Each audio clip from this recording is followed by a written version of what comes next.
Hello, and welcome to Scuttlebutt, the War Movie Review Podcast. We're happy to have you with us as we take a look at films from the dawn of cinema to today. We aim to provide a raw and unapologetic review of each film's cinematography, historical accuracy, and delivery. In the process of analysis, certain details will be revealed. These spoilers are only divulged to ensure a fair assessment of each film. We take to the skies this week with Michael Bay's 2001 Second World War epic, Pearl Harbor. As always, I'm joined by Mike A. Hello. Mike B. Epic. And Nate. Can I leave now? I showed up for the episode. I'm done. Yeah. My contractual obligation has been fulfilled. Can I fucking leave? I think because of previous episodes, we already know your thoughts on Pearl Harbor because I've heard you rant about it many times. Bomb to Haba. I will have some surprises for you in this one, actually. Okay. Considering I haven't seen this movie in, oh god, almost 15, 17 years? It's been about 10 years for me. I've only seen it twice, including this viewing. Last time it was on TNT. I saw it when it came out in theaters. Really? Like, I saw it in theaters. That's the last time I saw it. Oh, you saw it in theaters. How I would old not have were been you? able to sit through this in theater. You would have been 11 or 10 10. or yeah. 11? Jesus. Yeah. Wow. It was. I looked up when it came out. It was May of 2001. It was Memorial Day weekend, 2001. Pre 9/11. A simpler world. I want to dig into that trauma of yours, Mike B. I want to dig into that trauma because I have some questions then of what your 11-year-old thought. 2001 was, a year of disasters. 9/11, this. So, yeah. What was worse? This was worse. Oh, God. Fucking, I remember seeing Pokemon around that time. I think that came out in 2000. Pokemon? That was seeing. Oh yeah, that was an addiction. That came out earlier, way earlier than that. Was it Pokemon, 99 that's or like 2000? that's like Well, 90s, no. Pokemon the movie came out in Oh. 2000. Oh Yeah. fuck the movie. Well, Fuck. Well, remember he's a fetus, so oh, sorry. Yeah, No. I know. He doesn't He know hasn't- any better. he hasn't crested 30 yet. His knees don't hurt for no reason. Okay? Wow. It's Okay, Consider yourself Does it lucky, fall Brian. asleep randomly at 6:30 in a chair? So did you vote for Clinton? Actually, no joke. We had a little mock election when I was in like first grade or God. kindergarten. And Gore? they were like, here's how to vote, like getting us all brainwashed and prepared to go to the fucking ballot box. And we were 18, and yeah, no, I did vote for Clinton because everybody else did, and that was my 5-year-old brain. I remember stuff Isn't that like funny? that. just grab him by the pussy. By the pussy? Mm-hmm. No comment. Yeah. So what? Speaking of comments, who wants to go first on their thoughts on Pearl Harbor? Because Well, I don't want to. I'd say, seeing as someone here actually physically was in the theater and attributed to the box office, what did you think, Mr. Birch? You're part of the problem. You're part of this problem. Your parents are to blame. Yeah, again, you notice my age during all these dumb fuck decisions that people make in their adult You should have been lives. buying houses. Why were you out seeing horror Yeah, movies? yeah. Why'd you spend the my money on parents- a movie? It was right ticket? after the .com bubble. Come on. So obviously, I bet into the military shit in World War II for, I don't know, since like 96 or 97. So I'd been in it for a couple years. My parents thought it was going to be a movie about Pearl Harbor. And Kind of is. it kind of, sort of part of it was, maybe a little bit. A little bit. And my 10-year-old, because yeah, if it was in May or June that I saw it, I would have been 10 years old. My 10-year-old brain didn't understand the first like 90 fucking minutes of it, and I was bored and I wanted to leave. And then all of a sudden, like the planes started flying. I'm like, yeah, woo, cool. Oh God, and then it's just fucking whatever. I didn't understand really, really, really Hollywood fucking dumbassery that was going on there. Because again, I was 10. Ooh, flashing lights. Ooh, bomb. Ships sinking. People screaming. People shooting guns. Okay, cool. And then the raid at the end that was so relevant and so historically accurate. I thought that was pretty badass. Yeah, we got revenge. Seeing it now, I have a little bit of a different opinion on it. It sucks. It's kind of universally, fucking- thought to be a suckage movie. It fucking sucks. I mean, oh my God. The only redeeming quality of seeing this now is I appreciate Cake Beckinsale a lot more. Yeah. Like, that was the only redeeming quality I could find in this fucking dumpster fire. It's like, yes, it was confirmed. My 10-year-old brain, probably not. But my 33-year-old brain, I'd definitely pee in her butt. Like, fucking smoke show. Right? Oh yeah. Smoke show. Oh yeah. And that's it. I mean, the rest of it was just, it was so... Sorry. I was reading screen reviews and that caught me so blindside. Go ahead, Mike. field. I'm sorry. I apologize. Sorry. Go ahead. Jesus. I mean, you can't tell me you wouldn't. I no comment. Go ahead. Oh yeah, there is a comment. Yeah. Underworld was not my fetish for the long period of my life. Go ahead. Anyway, go ahead. Long period I'll give or it the this. current period? It was way ahead of its time because Midway sucked just as bad, minus the shitty love story. But this was basically what Midway went, oh, that was fucking great. Let's just copy that 15 years later with nothing improved. That's literally what it is. And so I guess they were way ahead of their time in that one. And you got all these, all-stars in there. I forgot how many people were in here. Dan fucking Aykroyd's in here. There are a lot of names in this. Dan was a little bit kind of ballooning up at that point. Looked like a fucking he looked like a garbage bag full of Vaseline, but hey, glad he got more healthy. I was like, who the fuck? He's talking his mannerisms. I'm like, is that Dan Aykroyd? So I had to look it up, and I'm like, Jesus I know, it's like, Christ. what the fuck is he doing here? He was plumping up, man. He was. I didn't mean to interrupt you. Sorry. No, go ahead. But to comment on that, and then we got to keep going through the intro, so otherwise Brian will kill me. Is that the thing is that there are a lot of predominant stars that we now consider high-class TV stars and/or A-class actors who are in this movie. I can't remember his name, but he was in Boardwalk Empire. He was in this as well. Michael Shannon. Yeah, he's great. The Scottish guy who's in Black Hawk Down and the Rundown and all this other stuff. The stuttering guy, yeah. Yeah, he's really good. the fucking stuttering guy. Yeah, that's fun. And then I forgot Tom Sizemore was in this. Yep. Yeah, me too. I was no. Yeah, I'm like, out of nowhere, he just pops up. There are a number of Black Hawk Down. Hey, it's Earl. Look, Josh it's Hartnett, Earl. of course, was also in Black Hawk Down. So yeah. Yeah.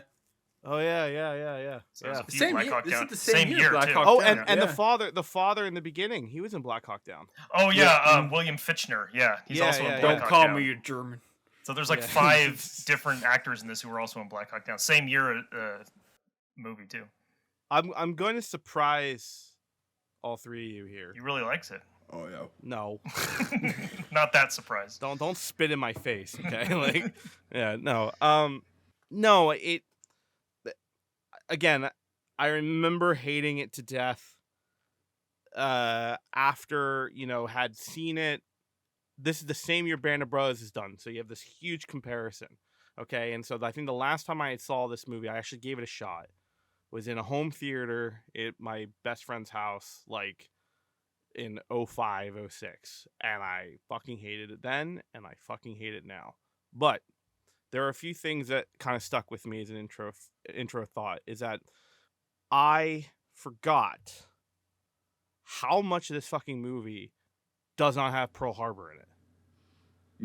Like, it's like the Sansa Iwo Jima. Like holy shit, Batman. How much Midway doesn't have Midway in it? Yeah. Right. Like what in the fuck? Like I'm like, okay, it's gonna happen now. I'm 30 minute in, 45 minute in, 50 minute in. I think it's like what, an hour and a half? Or it's 90 fucking minutes of the sappy, shitty love story. Right, until Pearl Harbor actually fucking happens. Then there's approximately 25 minutes of that. Yeah.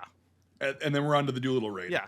So I'm like, I was blown away. Okay. I also watched this on VHS in 2 tapes. Okay. I also want to state that there is a fantastic Proud to Be an American type music video at the very end of the VHS. Are you serious? I will not a Proud to Be American like music video. It's from like a woman from the movie. Oh, her man, soundtrack's in the movie. I'll share you stuff and I'll talk about that later because I don't want to make the intro 20 minutes long. Okay. But my point is that cut all of that hour and a half. Cut everything after the hall cutting and Truman getting up off the table. Roosevelt. Sorry, fuck, wrong one. Truman could walk. He wasn't a crippled piece of I know, shit. I misspoke. I No. misspoke. See, he went to homeschool. That's why. Brian, piss off. Okay. Us public school kids. Two. He looks more like Truman than Roosevelt. Let's just be fucking honest. Okay. Anyway, my point is, you cut it to those two sections, and you cut the Pearl Harbor section. Other than a few action movie fucking bullshit things and tropes that they carry through the whole entire film because they have to make it come full circle. I'm shocking myself saying this, but I actually thoroughly enjoyed the actual Pearl Harbor section. Only because I haven't seen Tora Tora Tora, and I haven't seen and I saw Midway. And so far, I like that version of Pearl Harbor's interpretation a lot better. Is it bullshit? Absolutely. Is it full of tropes? Absolutely. But there are certain moments and certain things that are captured in film that I don't think we've ever seen again. And so I will say. So you said you have not seen Tora Tora? I have not. Ever? I have not.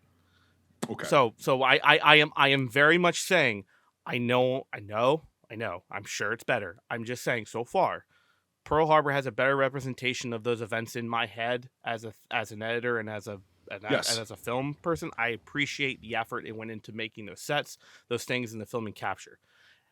That alone, and I will make myself very fucking clear, that alone is the only thing that's good about that movie. That 30 minutes. And even that's very shaky, but I will say that. So that's my curveball tonight, and I will hone in on it later, but not really a curveball. That's my curveball. It's not bad. I thoroughly enjoyed that a lot more than I thought I would. And then I was very much reminded how much I hate that fucking movie. Anyway. Mike A. Okay. Well, let's just, state the obvious here. I mean, Titanic came out in the late 90s and was the biggest movie ever made. I was about to chime in on that after we started. But right. Yes, go. So, that's what this is. They're going to do the same thing, It's the same premise. Take a big historical tragedy and put a love story into it, and I'm sure that's how they got all of the names. Because, again, we were talking about this is a big ensemble. There's a lot of names in this. I'm sure that's how they got all these actors was like, hey, remember how Titanic was the biggest movie ever made? Do you want to be in that? Here it is. And, it's right down the line, the same thing, but just a terrible piece of shit movie. I mean, I don't really know what else to say that hasn't been said, but I don't know. I don't want to shit on the actors too much. I feel like it's really the direction and the dialogue, of the script that's really dragging all of it down. It seems like in addition to wanting to be Titanic, they also wanted this to be kind of, as the French would say, an homage to old school Hollywood. It feels very old school with the way it is, and in my opinion, the actors seem like they're really trying hard to make the dialogue work. I can't really fault any of the actors too much. It seems like they're really trying. Those are just my thoughts, but I mean, it is just Titanic, but Pearl Harbor, and that's it. Big extravaganza when it comes to the action once it finally happens. I remember when I first saw this. When I first saw this, I didn't know really anything about it, and I thought it was hilarious that they started to go into the Doolittle raid because it was like, we can't just have the movie end with Titanic. We have to show something that shows the Americans coming out in some kind of victorious way, and they try and do that. Yeah, 5 months later. Right, yeah, they try and do that with the Doolittle raid by making it seem like it was, this strike back that was good, that we did it, but I'm like, I mean, the movie should just end once Pearl Harbor's over, but can't do that. So yeah, terrible fucking movie. It is torture to sit through this thing. The whole time I was watching the movie, but I was also watching the duration because I just couldn't take it anymore. And during after the big battle scene, I was kind of occasionally hitting the arrow on my keyboard, like, all right, skip 5 seconds, skip 5 seconds. Let's just get this over with. Mike, same. Yeah, yeah. It's okay. We It's all okay. we all did it. You can admit this. Okay, Okay. yeah. It's okay. Yeah. I was right there with you, and I had to do it on a VCR. Oh yeah. You know. Yep. I had to watch it go by.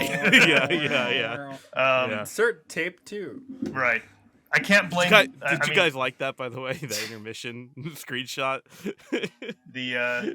So yeah, I do kind of feel bad for some of the actors involved in this because it has a lot of really good actors. I hate obviously a lot of the way it depicts the history. I hate the way they like kind of make FDR look like this hero who really cares about the people at Pearl Harbor and stuff. It's just fucking stupid. It's the golden age of the boomer. Right, yeah. Boomer cinema. I know, but it's like, and right after the big battle scene, the first thing he does is shows him in like, are you telling me there are still people trapped inside the Arizona? It's like, what? It's just stupid. So yeah, I hated his depiction, the depiction of him in the movie. I read somewhere that Jon Voight considers himself like the number one historian on FDR, and that's why he plays him, because he was like, I have to play this character, this role. Oh, how weird is that? With a fucking spoon. Right. God. What's going on, Nate? What are you pointing at, Nate? Brian needs to go next. Oh, I'm sorry. Okay, then so, we can launch into it. It's a long movie. There's a lot of things to cover. I'm sorry, Brian. I've been holding you up. So yeah, Brian. Those are my initial thoughts. So Brian, go ahead. All I have to say is, it's a buddy movie based around the rise of the airplane, basically. So, there's so much else to add, but we basically covered everything. Yeah, it's a pretty shitty movie. At least you didn't have to insert VHS tapes and everything to do it. But hey, I was doing other things. It's fine. I mean, is that all you got to say? I mean, if that's all you got to say about your summary, or your intro, then why don't you launch off? Well, what do you want to start out with? I'm asking you, dipshit. You're the one who watched it with me. Let's start from the end and we'll work our way to the beginning. Well, it's funny how, it's fucking Eagle Squadrons as well. Just so many things it tries to do, Mm-hmm. Well, the thing is that I will try to stay away from the absolutely low hanging fruit. I mean, I think Mike A and even Mike B talked about it's like the dialogue is absolutely dog shit, and I mean that's a low hanging fruit because I think that's more of a script thing of anything. I don't know who wrote it. I have to double check. Those were the few things. I feel like we can't attack that because I feel like it's so low. Most of this movie's fucking low. I mean, like I that's the problem is like I don't even know where to even start. But I mean, I go ahead. Well, the funniest thing that I found about it was from Roger Ebert, and his review was it was a 2-hour long movie they stretched into 3 hours. I found that one too from that like was great. 01. And that you'll walk out of the theater quoting the dialogue, not because it's good. Which is so true. So well, like I mean, like the thing is, I tried. Like it's so funny because you have a Ben Affleck who is, I think, someone correct me if I'm wrong. Didn't he win? He won an Oscar at this point for Goodwill, right? He was already Oscar winning. Ben Affleck won an Oscar for Good Will Hunting? I think for screenplay. Yeah. Oh, yeah, because he was one of the writers. Because he was one of the writers with Matt Damon. So this is a guy who's written Oscar-worthy screenwriting, or won an Oscar for a movie that he wrote and produced and all that stuff. And I've seen him in Good Will Hunting. He's awesome. He's awesome. It's one of the few roles I actually go, that's a good Ben Affleck movie. But like hearing him in this is so fucking bad. It's so bad. It's so bad. And I think it's the fact that he's having to fake a Southern accent as he's talking, as he's a Bostonian. I mean, that's like, just you're asking people to fucking walk and run at the same time. It don't work. It's just I don't know. It just seemed like it was just a formula for disaster. And then I can't remember who the other guy is. I never see him in anything else. Josh Hartnett? Yeah. Black Hawk Down. I just mentioned that. Oh, well, okay. Yes. He's in a lot of Yeah, shit. he was in a lot of Yes. stuff. Like, you ever see The Faculty? Oh fuck, that was a creepy Yeah. one. No, I hadn't seen that. Yeah, it's a late '90s horror movie. That He's was a character in Fucking that. creepy. Okay. Okay, I haven't seen anything in lately. Yeah. Or maybe I just don't recognize him. Oh, he's not like a, he was kind of a thing back then during this time when this came out. Right. Well, to jump into it, because I did a bunch of research and all that kind of stuff, and it's just like I tried to find numbers on sales, mainly sales from the VHS DVD side of things. Now that's very hard to track, but just hear me out on this point. Is that this came out in May 2001, and I don't know about you, but the VHS thing I saw, holy shit! Like music video at the end, flags everywhere. I remember the Titanic. We're proud. Well, the Titanic double tape had the same thing. It had, the What's Her Face song at the end. Oh well, yes, I Celine Dion. Yeah, it had the music video not for that at the end. That's not Celine Dion. It's Yeah, it is. oh, is it? Mhm. Titanic? Fuck yeah, it is. Okay, so I was right. Okay, Right, all yeah. I was At right. the end of the Okay. VHS tape, it was the same thing. So yeah. Okay. So, but this was like, dude, I let it play. It was just like it was 01 cringe, and like I really want to see it. I was like, okay, that may be some of my answers there. And then I looked up when it released. It released in December of 01. Mhm. And there was a lot of emphasis on pride, American thing. And then I was trying to find the sales, because my whole point of this is like, did this succeed from the curtails of being Surprise Attack in 01 scenario? Did this ride success from a tragedy? And I was trying to like think of that, because I was like, everyone had mixed emotions of that whole thing. And what other thing people say, 9/11 is our 9/11 is our Pearl Harbor. There we go. My brain caught up. Got that? Like I got that. Yeah. Yeah. That's what I was thinking. And so I was trying to track that, trying to see if it even accumulated something. I couldn't find the numbers. In my head, that's what I think, because at that time, I'd constantly say like, I like World War II movies, and everyone goes, "Have you seen Pearl Harbor? Do you like Pearl Harbor?" And I'm like, "No." That's funny, because I, this movie, for me anyway, the reason why I saw this movie back in, I think 2009 or something, was because it was becoming like a punchline for war films. Like, oh, it's that terrible one. I'm like, okay, well, let's see what this is, because I do vaguely remember when it came out, and it was, like, oh yeah, there's that movie about Pearl Harbor and shit like that. But I mean, I was 11, and then but then eventually, as I started to get more into war films and such, then I remember people saying like, oh, you want to go to the bottom of the barrel? There's Pearl Harbor. So I was like, okay, let's see what this is. I was like, well, they weren't lying. So yeah, it's just kind of become one of those movies. I don't think I've ever met anyone who's ever liked it. I have. They played it a lot on TV back in the day. Really? I remember it like on AMC and TNT. So this seems like a TNT movie right next to the Oh, Shawshank yeah. Redemption. Yes. It's a 4-hour long TNT movie too. So it's one of those like 8 to midnight, because they have to put all the ads in. Right. Like, it was a haul. It was December 7th. They put it on. They were not shy about that. Well, this was either. the Pearl Harbor or Can Tora. Can you imagine the number of freaking World War II veterans who were dragged to the premiere of this movie to watch it? Well, all of them, Yeah, I know my grandfather with my father and he was a Pacific vet, to SPR. He thought it was okay. Then they went and saw the Thin Red Line, and my grandfather was like, "What the fuck is this?" Mhm. Like, he was like, "I was like Guadalcanal." They're like, no. Like, but yeah, it's funny to get the vets' reactions. Well, I mean, you had, if we're talking about vet reactions as well, it's like, excuse me, we came off of San Jose, Iwo Jima, and vets were fresh off the boat from the war, and they're going, "Fuck this shit." Yeah. This Like shit's what Ira awful. Hayes said. Yeah. Like, It's funny. When Audie Murphy, famous World War II veteran, started to become a. Never heard of her. You never heard of Lady Audie? No. But when he started to I almost said she there. When he started to become a movie star, he started to become a movie star. He came out with his film To Hell and Back, where he plays himself. And I remember reading in this book about him that the demographic who were drawn to that movie, who like went and saw it, were children and senior citizens. The people who were like in his generation who actually like fought in that war had no interest in seeing it.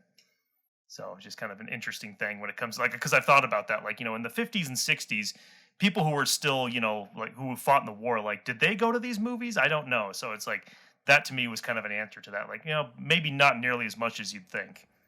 Yeah. They were probably like, I Well, don't the want to kids. relive that. Yeah, it was like, oh, my dad was in the Bulge, and then let me go see the Battle of the Bulge and steal his helmet out of the Foot Locker. Like, I knew a guy, he was like in, I don't know, 5th or 6th grade in the mid-60s, and he used to like trade shit with kids to steal shit out of their Foot Lockers. Like, that the parents brought back. That's how he built some of his collection. But that's New Jersey for you. I will say that, going through this movie again, it's amazing how much subject material they tried to cram into like so many things. And I understand like covering, I can't remember his name, but the cook and all that stuff. Like, I mean, that's legitimate stories to cover. But my God, like, talk about including someone and then also breezing past them at the same time. Like, he's got like 5 seconds within the whole entire thing, and it's also probably Cuba of his Gooding's event. best role ever. So Probably, yeah. Well, yeah. He was in Red Tails, wasn't he? You think very briefly, or I thought he was like the cat. I thought he was like, that's right. You phased that movie out. I saw because that in theaters. Yeah. Right. And half my friends walked out. You were part of the problem because you stayed, Well, so it's okay. It's like Birch was part of the problem because he stayed for the original, or his parents. Okay, so that reminds me. And I know you hinted on it, Mike, but you said, like, just refresh it from the intro. It's like you said you just thought it was. What did your 11-year-old brain deduce from that whole entire ordeal? Because I know you said you thought it was stupid. It is stupid, but like, what did your 11-year-old? No, I thought the first 90 minutes was stupid. The first 90 minutes was stupid. Okay, and then when it got to like the action thing, you were like, I'm good. This is cool for 11-year-old. Oh yeah. Okay. Yep.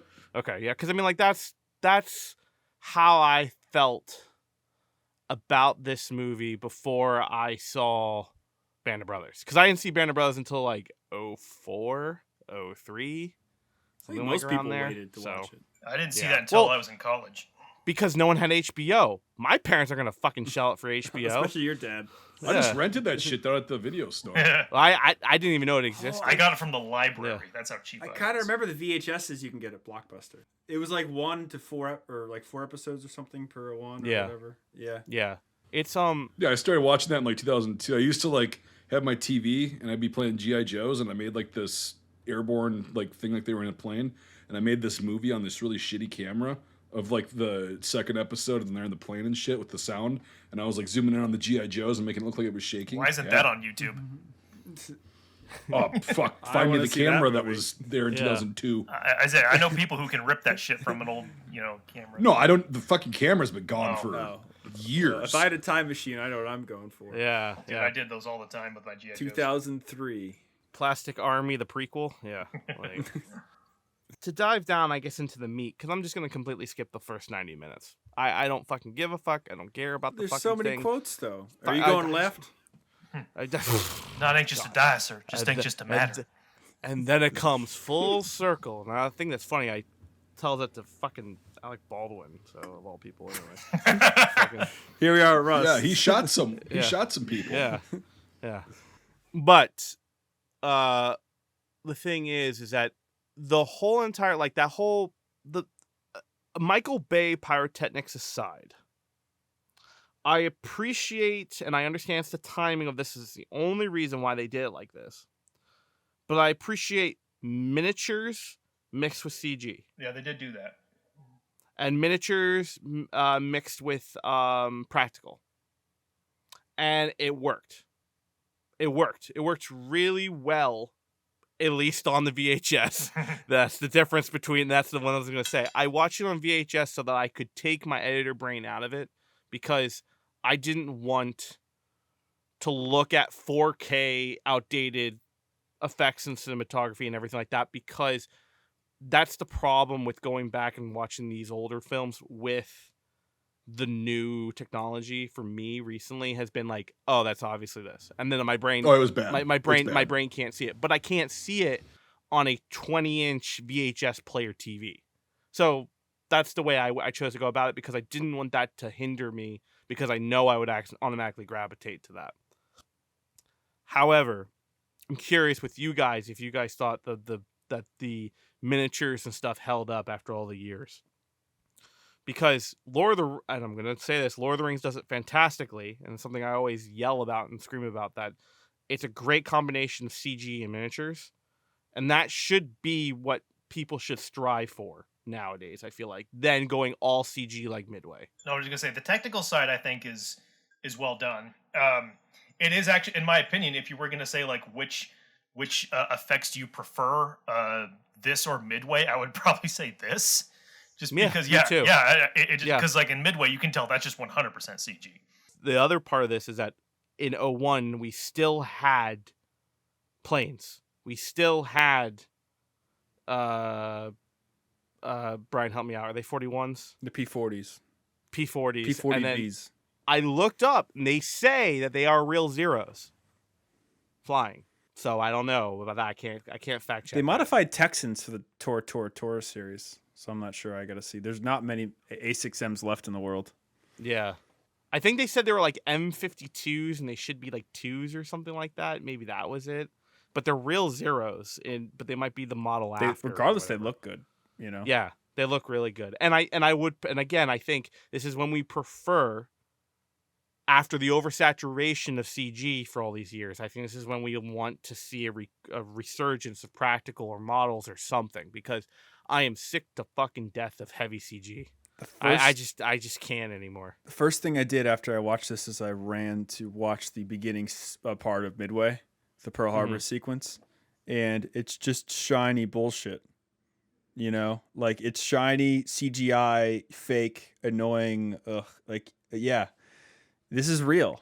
Even though you have fucking like Danny in there, like, doing his Magnum or like Blue Steel, you know, with the fucking like white tank top, trying to get guys out of the ship. You know, it's like, it's at times it's really overdone, but it's nice. It's all practical. I don't know. That was the one thing I did notice this time. It's just like, this is very much when they go into the harbor later on, like, let's get the guys out of the ships. It's just very, like, I don't know, right? Zoolander-esque to me. After you just gave blood. Yeah, that's what I was thinking too. It's like, when these guys have the strength for this? No way. Yeah. No.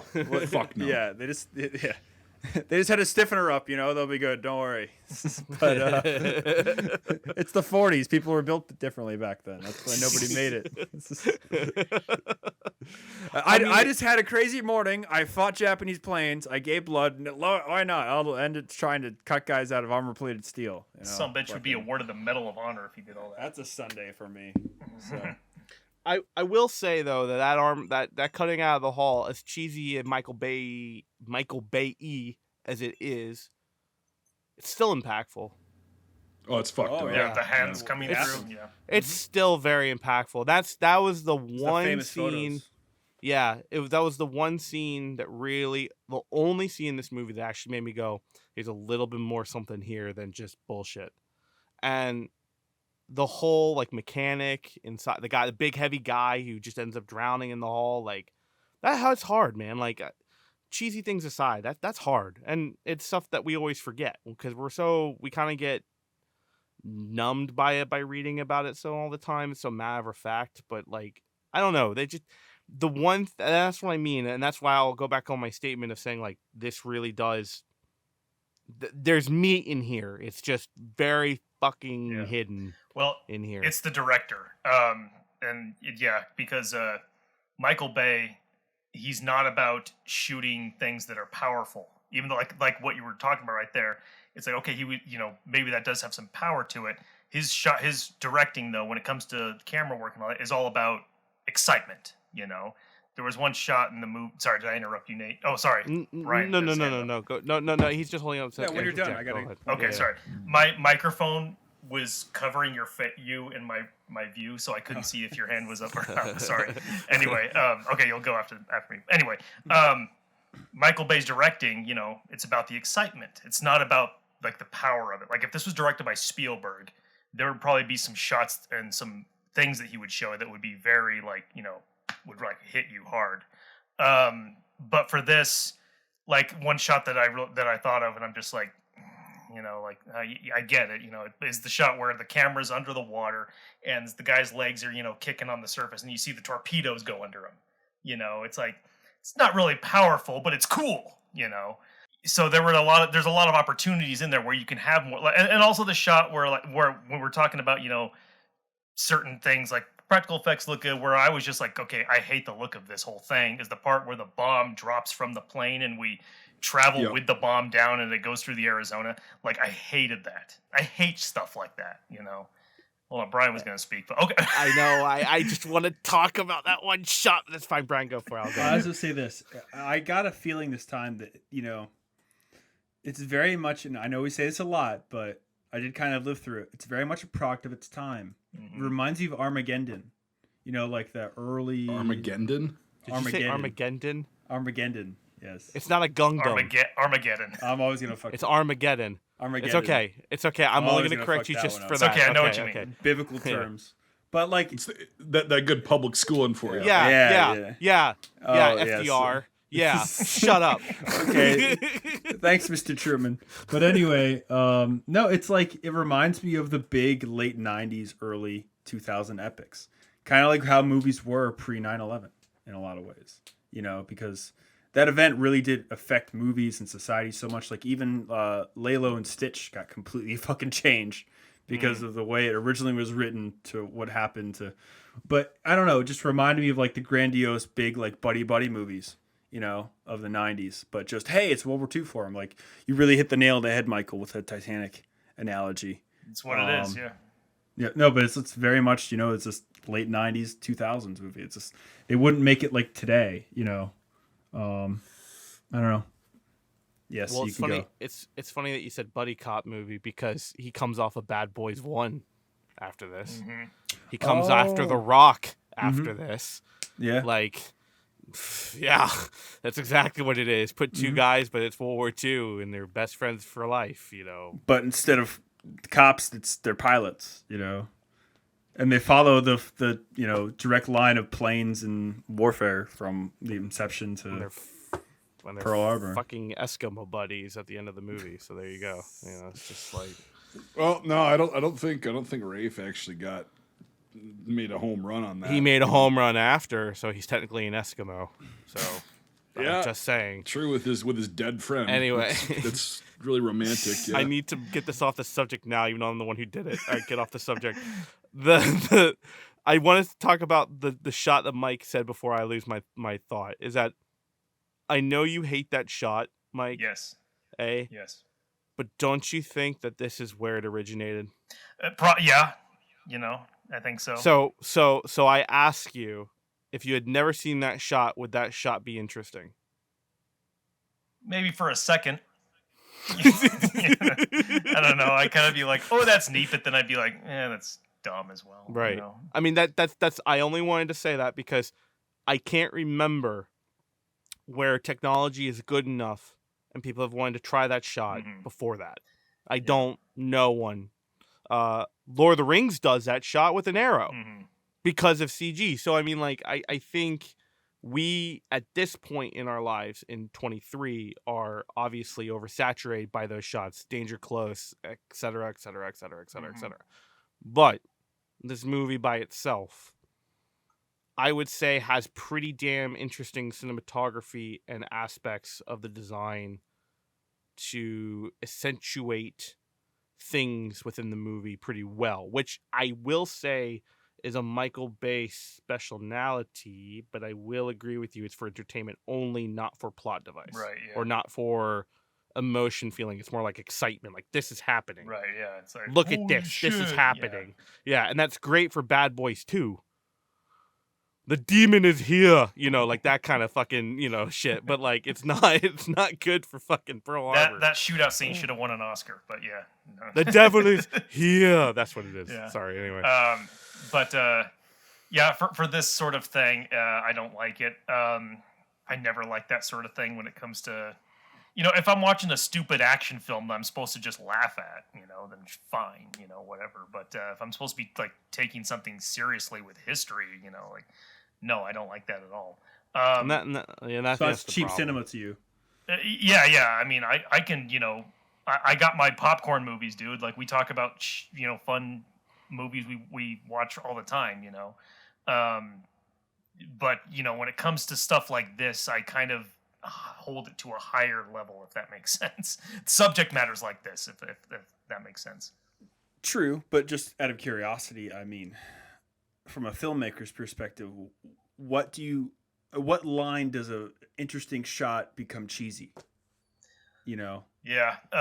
Like because we all think of the innovative, like, oh, that'd be cool, whatever. And there's all like the classic style of like, shots of like what's cinematic, what's not, Dutch angles, obviously. But like, in your opinion, what's that line? Because in Nate's idea, this is a new technology in 2001, cutting edge. Let's do this because it's cool, But obviously now we're oversaturated and gimmicky. But just your own opinion, where's that line? Well, when it starts to really be like Star Wars, that's when it feels like, I don't know. Like if I want Star Wars, I'll watch Star Wars. Yes, Nate? No, I just want to say that was pretty much it. Like, when it comes to things like this, I prefer things that are feel a little more grounded, a little bit more like the camera is actually like with people and stuff like that. Not so much doing all this crazy shit and whatnot. That's when it really starts to like, I don't really like that too much when it comes to this subject matter or these, types of things. Go ahead, Nate.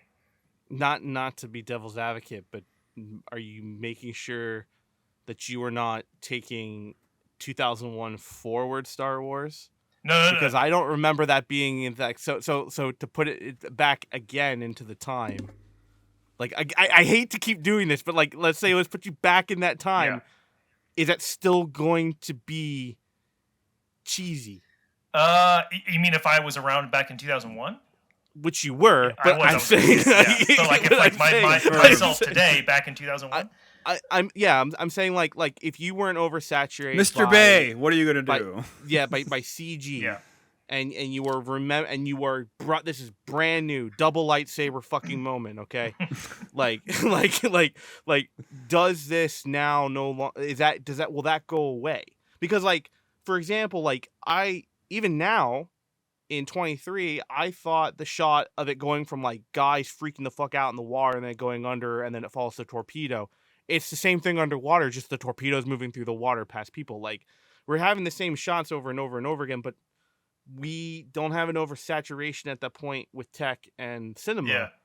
So, and I guess you technically answered that, and I guess I understand what Brian was asking was like, what do you find cheesy in that? And you're saying like, because it looks like Star Wars, but then I'm bringing it back again going, well, then what if Star Wars hadn't oversaturated you already? Like, would you still be in that? I know this is a very hypothetical question. I'm trying to make you dig. Just this is like dealing with time travel in different dimensions now. This is getting weird, right? And I know it's a stupid. It's a very personal question, right? Yeah, but I don't know.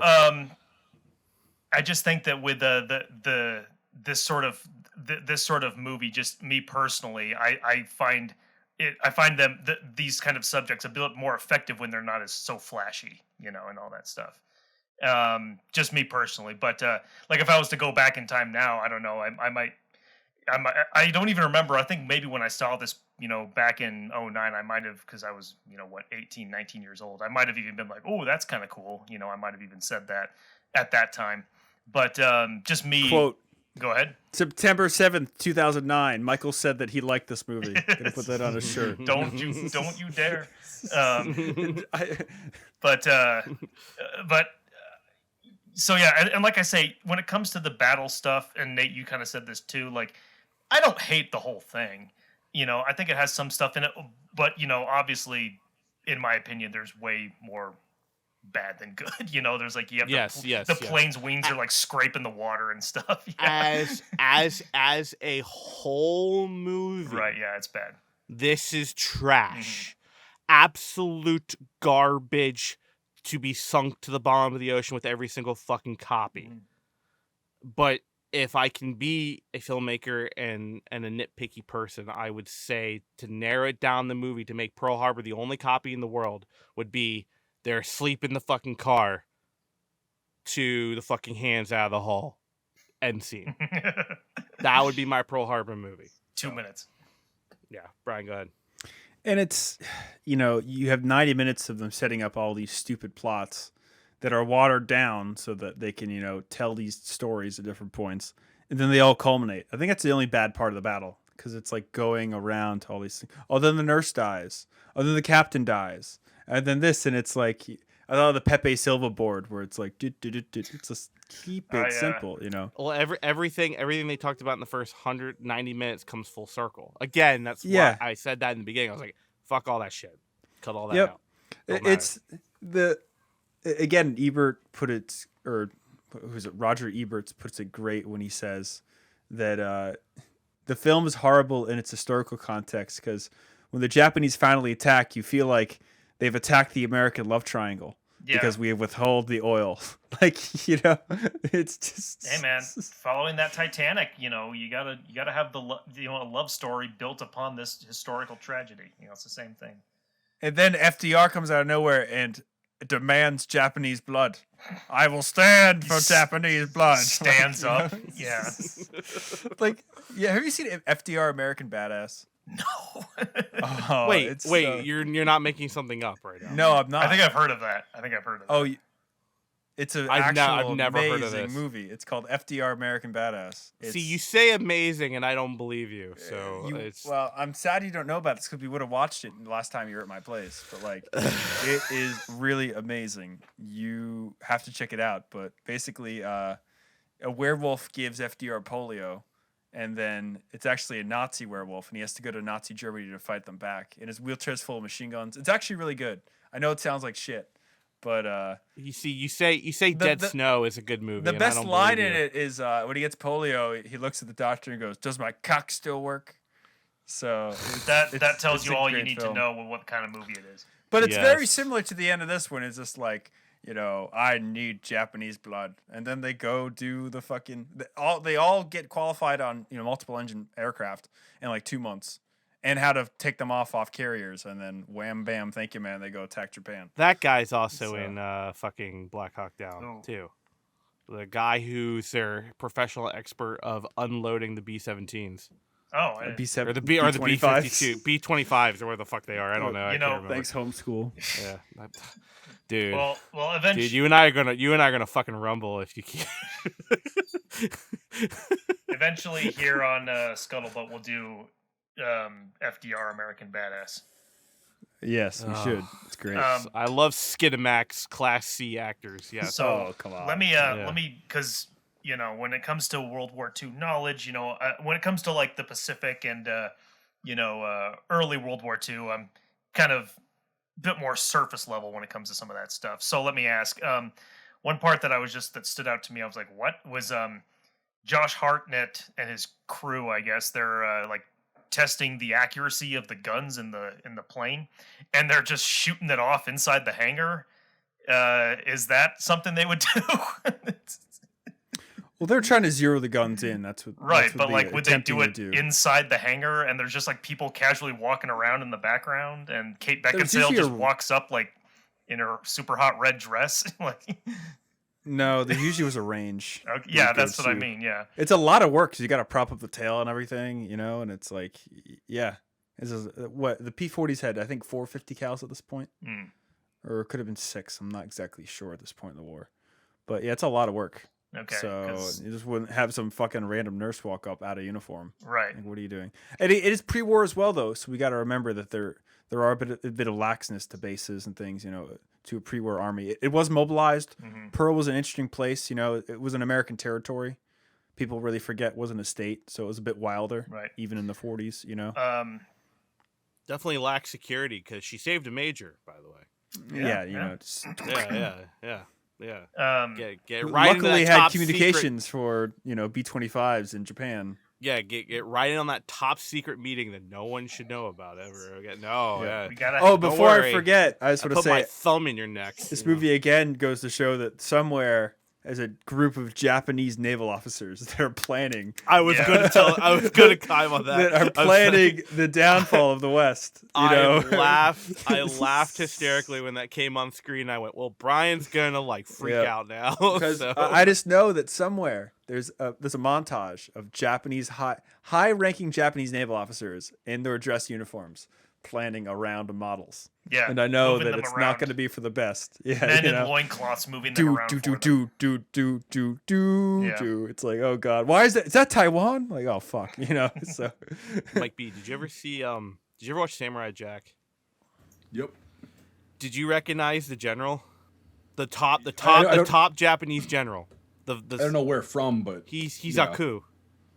Oh, okay. Yeah, and I heard the voice because he's in Conan too, and I was just like, what? He's Japanese? Like I had no idea. And I was just like, holy crap. Like I just started laughing. I'm like, I wonder if Mike B knows that that's like Aku or something like that. I was like, I wasn't too sure yet, but I didn't make that connection. No, I just hear his voice because like I watched all that, and you and I have talked about old Cartoon Network cartoons. That's why I thought that you would watch that. But I mean, dude, that whole Japanese like table thing too, like they were pushing around model ships, and it's all wrong too. It's like they didn't go to war because of the oil reserves. There's a million other reasons that they went to war. Like it just. What are you talking about? It's Michael Bay. The movie makes it clear the reason why the Japanese went to war is because of that goddamn oil. It's all about oil. Yeah. It's always been about oil. You see. So if they attack the United States, it means they get oil, I guess. See, if they had only taken Iraq, it would have worked out great. But damn it. Still waiting for that nice cheap gas that I fought for. So the Japs. What do GWAT vets and Japanese veterans have in common? Still waiting for cheap gas. Yep, still waiting. I hear the ships are still coming from LA. Why didn't they put a post-credits, acknowledgement to that in this movie? Well, no, they fucking. I was not waiting. I was not ready for the tone that came out of that. They fucking. No, they end the movie with like the worst statement ever. They're like, and after the Doolittle raid, we had no more defeats. Bullshit. Bitch, it was April 42. We just lost Bataan. What does that mean? Corregidor falls in 2 months. Like 6 weeks from now, we just barely escape Midway with like one carrier that still works. Yeah. Like, what are you saying? The biggest American defeat ever. This is the same month where the U.S. cavalry is ordered to eat their horses. Mm-hmm. Like fucking no, no. This is wrong. It's all wrong, Michael Bay. It's all wrong. Oh my god. Well, I did like at the newsreel at the beginning when they were showing Hitler coming to power and taking over Europe and stuff, and they had a fucking Pershing sitting in Cologne. I noticed that too. Yeah, from Cologne, the Cologne footage. Yeah. Yeah, good stuff. And then the fucking voiceover, crystal fucking clear, low pitched, fucking excellent, like 21st century shit. The war pushes forward. Brian, please tell me you caught this. The camera that guy had. Oh, that he was the guy in the car, the reporter or whatever. Yeah, it was a Filmo 16 millimeter. It was not period. Yeah, it was a chrome. It was like a 60s one. It was like a 50s one. And after our fucking like trauma with film, no way. Oh yeah, when he falls on the ground. Yeah, no way. Well, I was thinking that too. I was like, because they show some of the POV footage of him. Like, if this was actual footage that was ever grabbed, this would be considered like the best footage of combat ever. And I don't even mean like quality of like what's on the movie. I just mean like good luck running around. Lenses don't work like that. Yeah, I'm glad you run around with it perfectly in focus. I'm glad that your film doesn't skip. I'm glad your film didn't jam. I'm glad when you died you held the lock-on button, you fucking idiot. Nathan, okay, listen. I understand, and I say this with sincerity.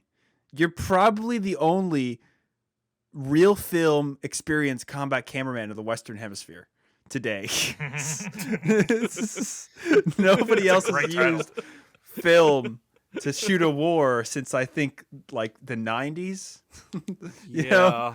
So what do you have in common with these guys is that you know what it's like to load a camera in the jungle, kind of quotes. You know, In the Western Hemisphere, yeah, Habibi right now in fucking Palestine might be using film camera, but you know, I don't know. not all digital, bro. What the fuck is film? yeah. And guess what? 3/4 of it failed. So there you go. Magazine too tight. You know what? No, don't. No, it's because you don't have a fucking pin in your goddamn magazine, and the fucking things went Michael, all what slanted, were you and it saying? actually fucking worked. No, you will not shut me up. I'm the editor. I can do whatever the fuck I We had want. 4 magazines. It's not me. It's not me. One of them worked flawlessly, and we did it. End of story. I'm not going to go any further into that. That will be for later. All right, go ahead. Rant over. This is kind of random, but just because I'm just skimming through some of it right now.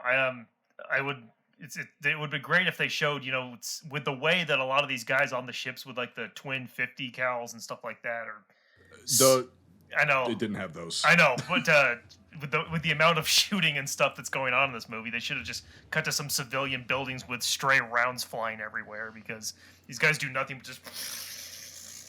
And what about the other ships that they're flying? Right? Yeah. It's like they'd all be getting it. Yeah. I remember because I've 1 second, Brian. I've watched an interview with a Pearl Harbor vet, and someone he said you couldn't really shoot at them too much because you'd hit a building or another ship or something like that. I mean, it was very compact.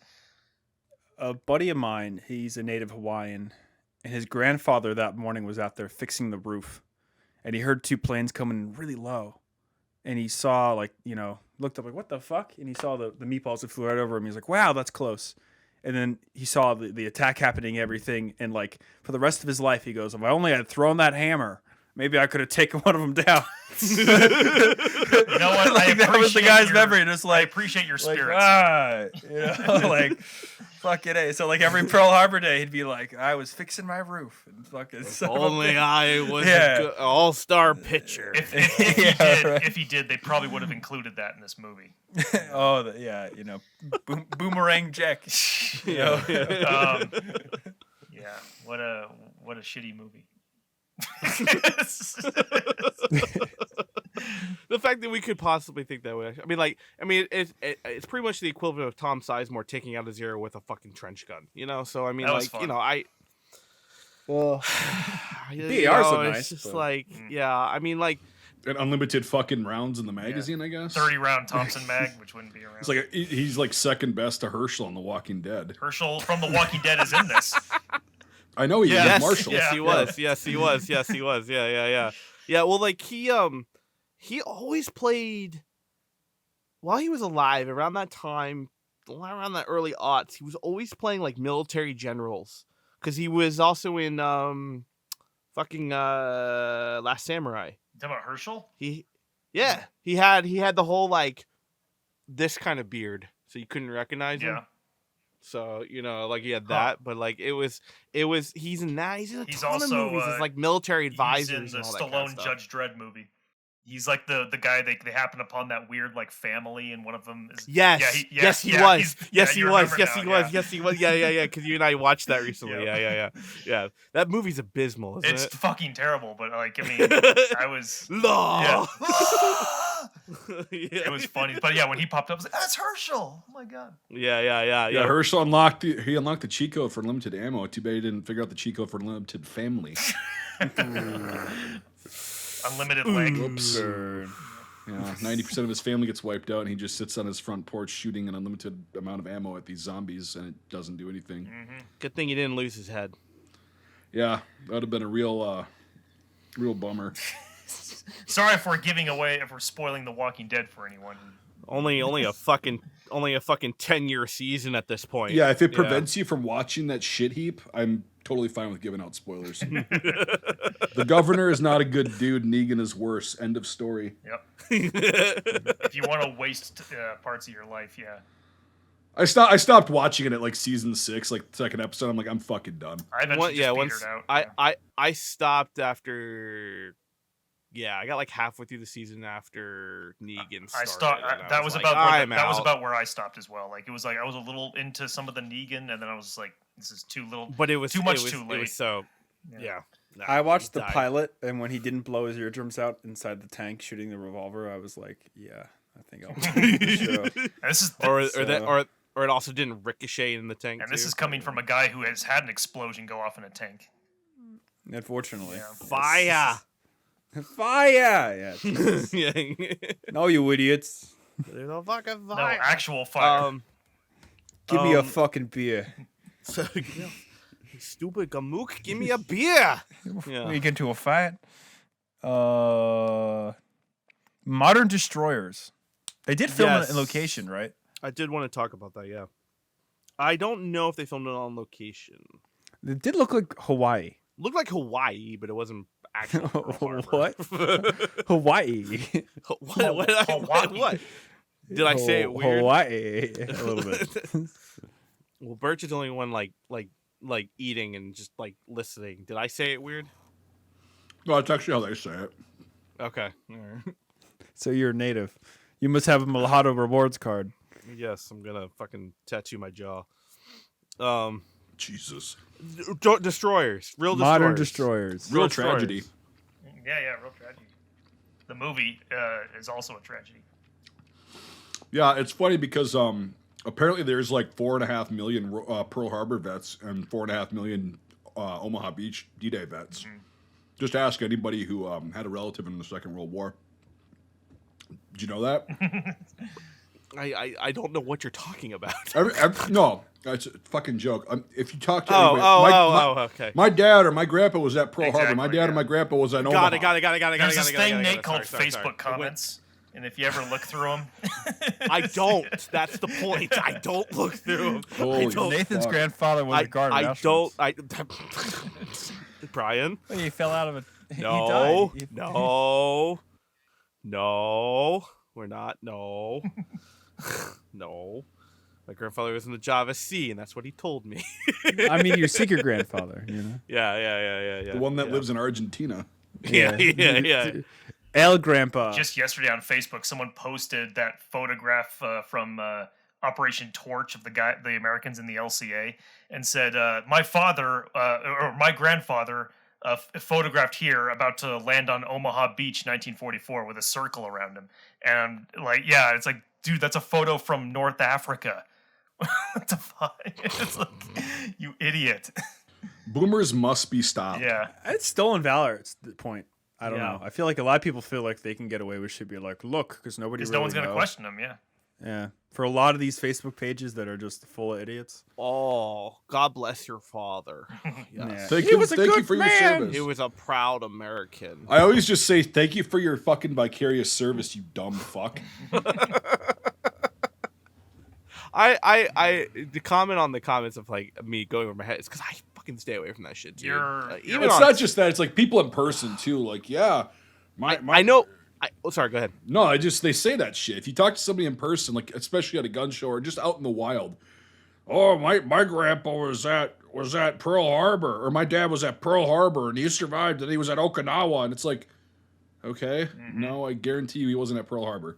Yeah. Well, the thing is like with He got Mike the A- clap at Pearl Harbor in 44, but you know. with Mike A doing all of his drawings and stuff like that, like I can totally understand why you get bombarded by that or have to engage with that, and also all your Omaha research. It's 100. Where are the MG42s? You know how many people yeah. have offered to send me Omaha Beach sand?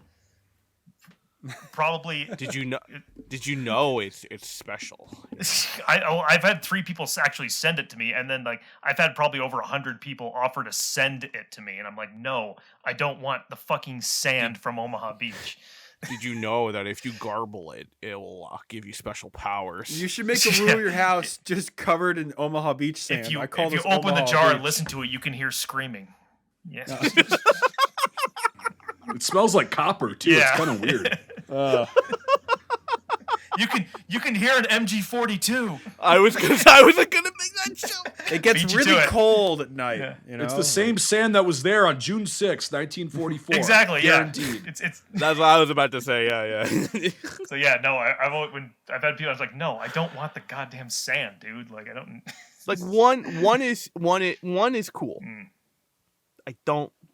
I don't need your sand. Right. It's a fucking beach though. Like nowadays, it's a fucking beach. Yeah, like that's sand. That's Well, it's not the same. why sand. do you need that sand when you have the Guadalcanal sand and the Cape Gloucester sand? And I had someone did once send me some rounds that they found on some 30-06 like casings, all rusted and stuff from.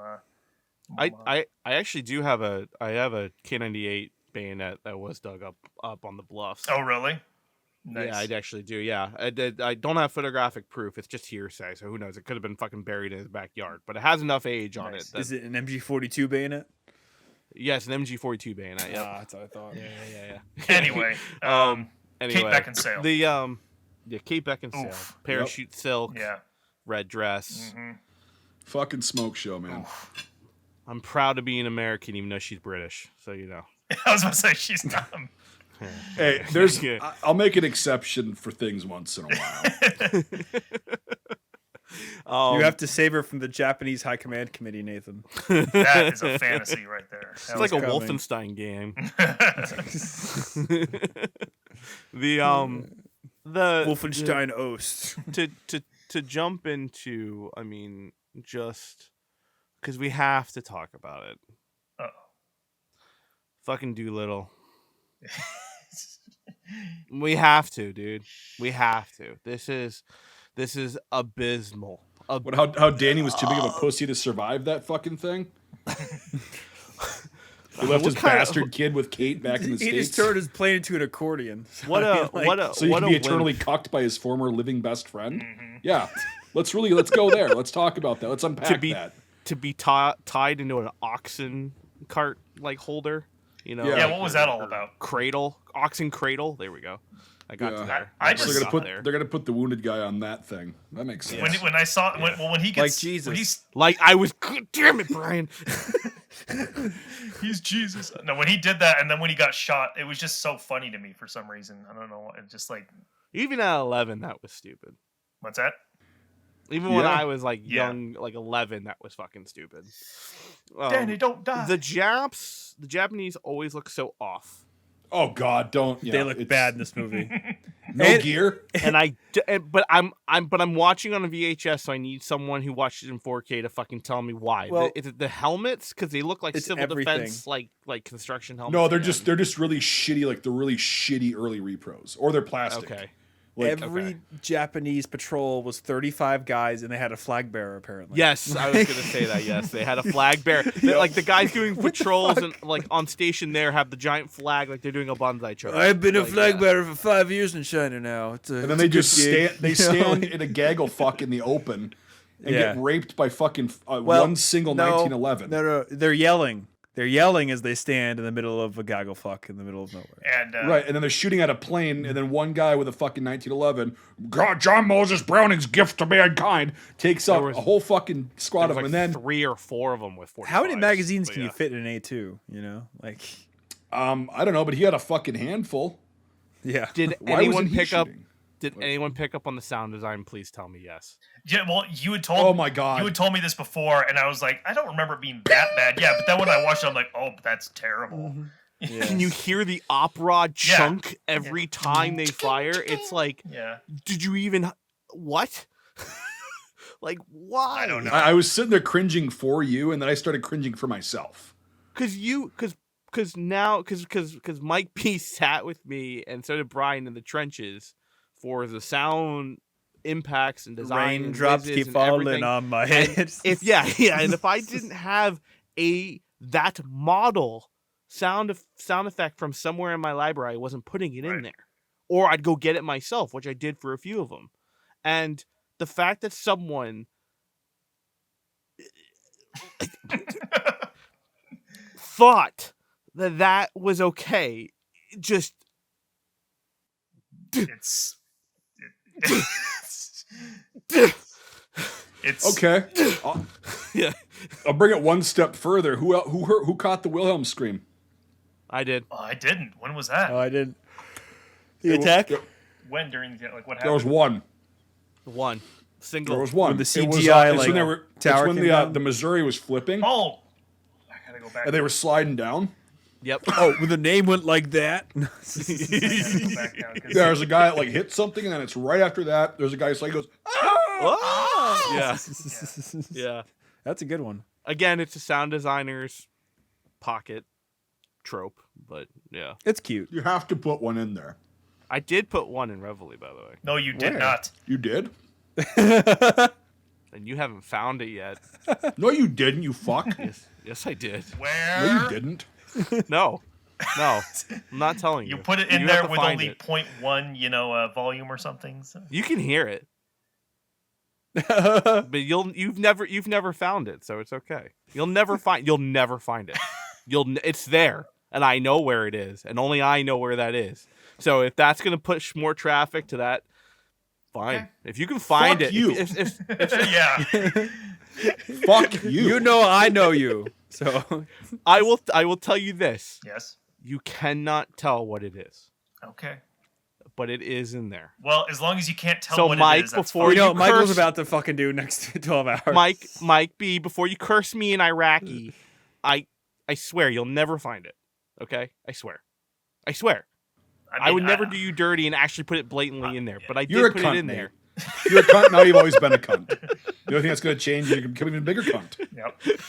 Watching both of your guys' faces with that, it's amazing. I was not expecting this revelation. It's so, in there. yeah. God It's damn in it. there. I'm sorry. Is it when Brander made crosses his eyes You have at a points? film with the Williams scene in it. Just Right. Yeah.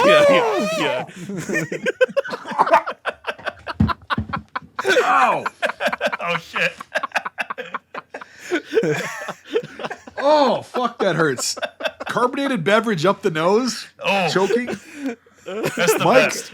fuck you. That was, I just happened to be looking at you when you were.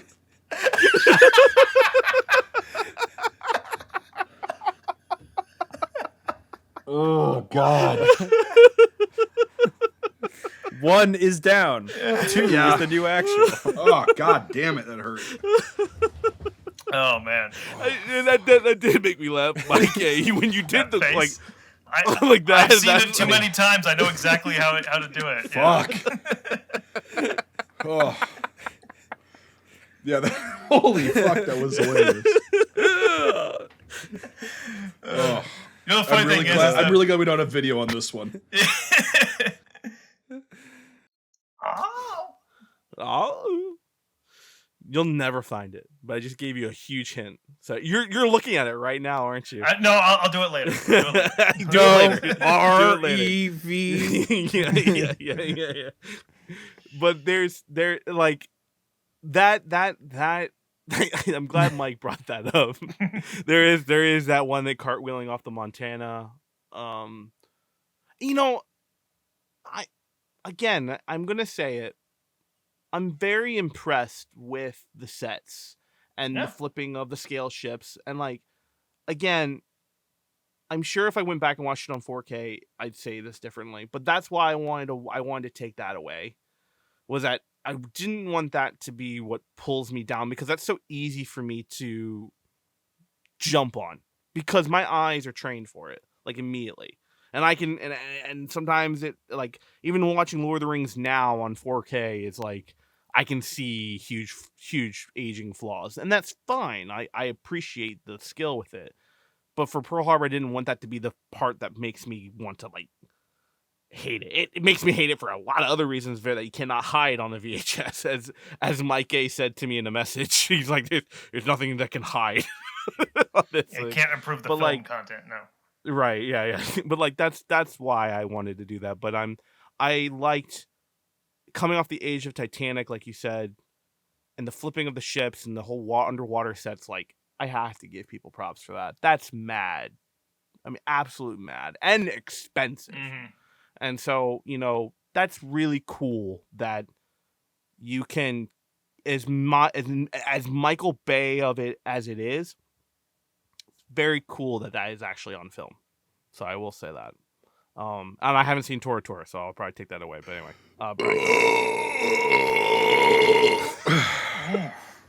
That was a long one. I think I'm going to stop rolling the dice for the night on that. All right. Sorry. Go ahead. Yeah, I'm very surprised you haven't seen Tora Tora Tora.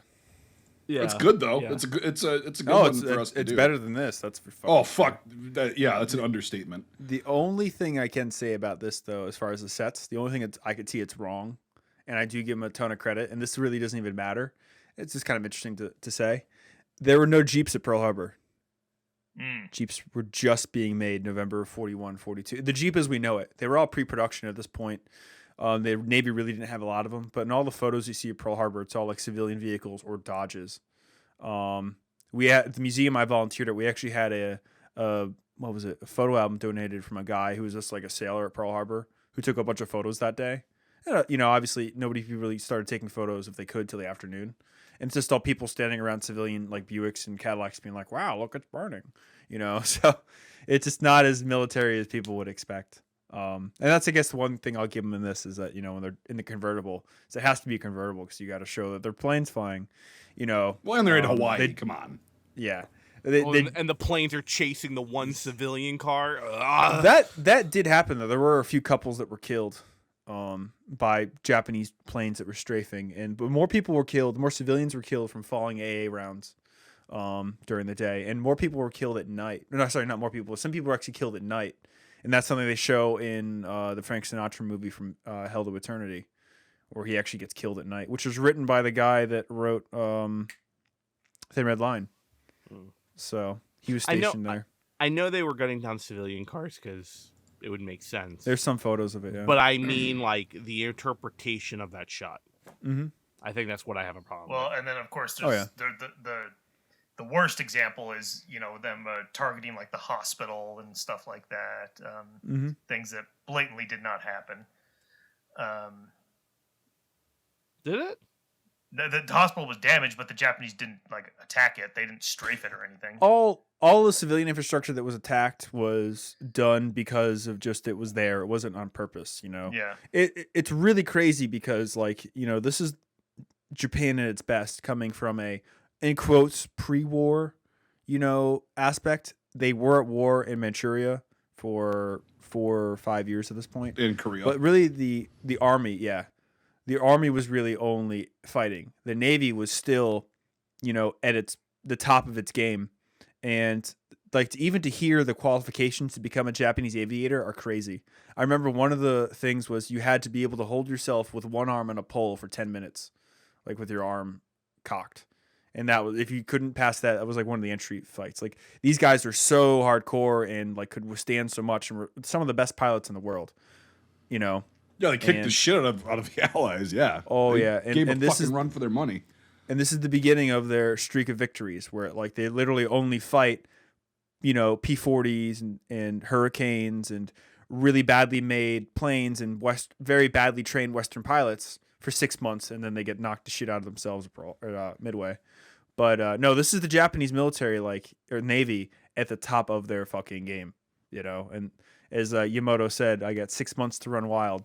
I got a question, just because you probably know that with knowing all that information as well, is that were the kamikaze attacks based on was a influence to that decision and that tactic thing, other than it being effective to a certain extent, don't get me wrong, but was that because of the lack of experience that they were able to shell out for people?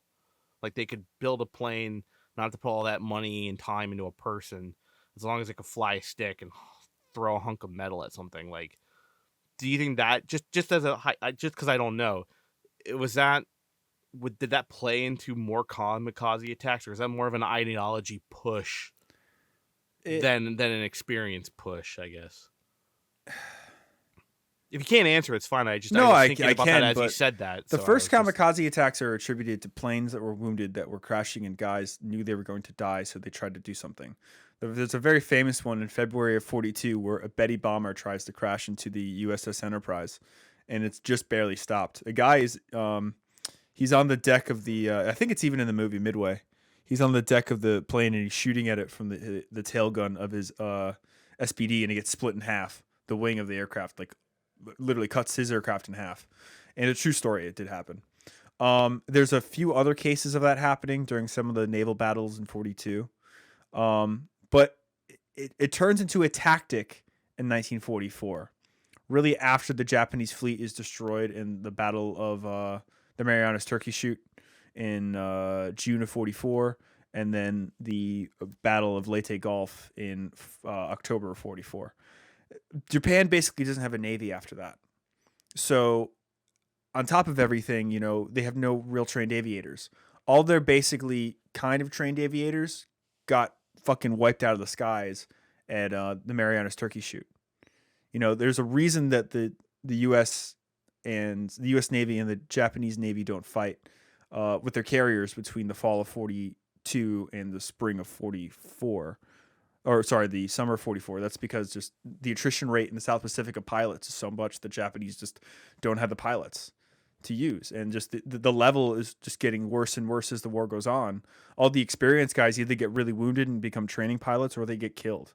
Like Saburo Sakai, who was one of the lead aces that survives the war, he only lives because on the day that they invaded Guadalcanal, August 7th of 42, he does the really long flight from Rabaul to bomb Henderson Field for the first time, and he gets his eye shot out by a fucking Wildcat. 50 cal blows through his head, and he gets made a training pilot. And he's kind of one of the only veterans that survives the early part of the war. How can you survive that? It's amazing. Not only that, he flew 8 hours after he got shot in the fucking head. And you take your sock and stuff it in the hole. Like I don't like. He has this crazy story. He wrote a really good memoir called "Samurai of the Skies," and he ended up meeting the pilot that shot his fucking eye out after the war. He became a missionary. He was a really amazing person, but he got 32 victories, I believe.